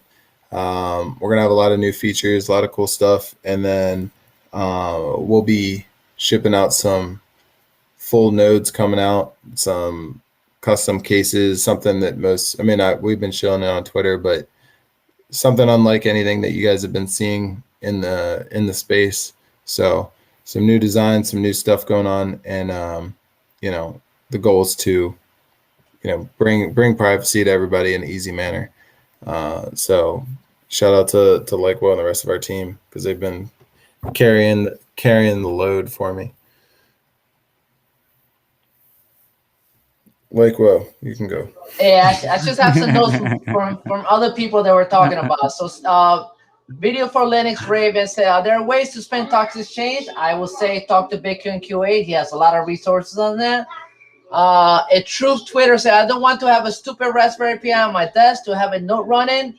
Why can I have software that can spin up the software and virtual private server? Samurai Dojo can run on x86 by default. So vanilla Samurai Dojo, you can run it on x86. So you don't have to wait for running Dojo. Truth Twitter said, what are best practices of spinning out of Postmix? Soroban Cahoos, make every spin a coin joint. So, please ask C Lightning Network if you're going to add Lightning. If we add Lightning on Running Dojo, we will use C Lightning. Don't worry. And somebody asked Jenna, are open times washer dryer safe? You have to use Clorox bleach and it will be safe. And the last one, Den 31 asked, is likewh0a still drinking? Yes. Yes. I love that he answered all those questions because he knows the truth of where I stand on any of the Lightning implementations. But I love you both. Thank you for joining us. This was fucking fantastic. Bitcoin is going to rule the world. Thank you guys for stepping up and running families. Like, that's fucking awesome. I look forward to seeing you both in Bitcoin Miami for Bitcoin 2021, June 4th and 5th. Use code HUMBLE for 15% off. Thank you, freaks, for joining us live. Thank you, freaks, for joining us not live in the podcast. This is what it's about.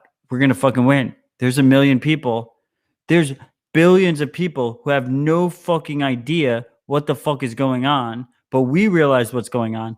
That is fucking ridiculous. Like, it blows my mind every day, but here we are together. I love you all. I'll see you on Thursday for Rabbit Hole Recap. I'll see you next Tuesday for the next Citadel Dispatch. We have a fucking crazy lineup for Citadel Dispatch next week. I'm never set up ahead of time, but this time I was set up with the Ronin Dojo guys because I love them and we were prepared ahead of time. And next week I'm set up with Lightning Gaming. We're going to do like a bunch of Lightning shit. It's going to be all about gaming and killing people and making sats for it. And it's going to be a lot of fun. So join us next week, but also join us for RHR on Thursday. Love you all.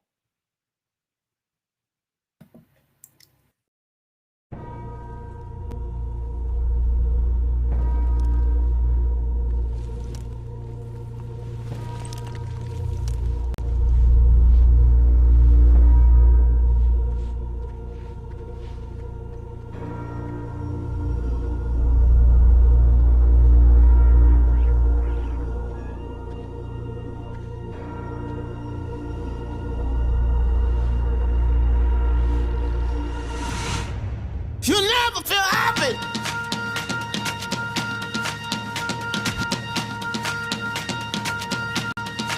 Never feel happy. No, you won't until you try. You never feel happy.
Let's make them feel happy, freaks.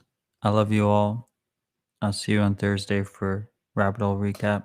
Look forward to seeing you next Tuesday for Bitcoin Tuesday and Citadel Dispatch, episode 14. I love you all. Have a great weekend. Stay humble. Stack sats.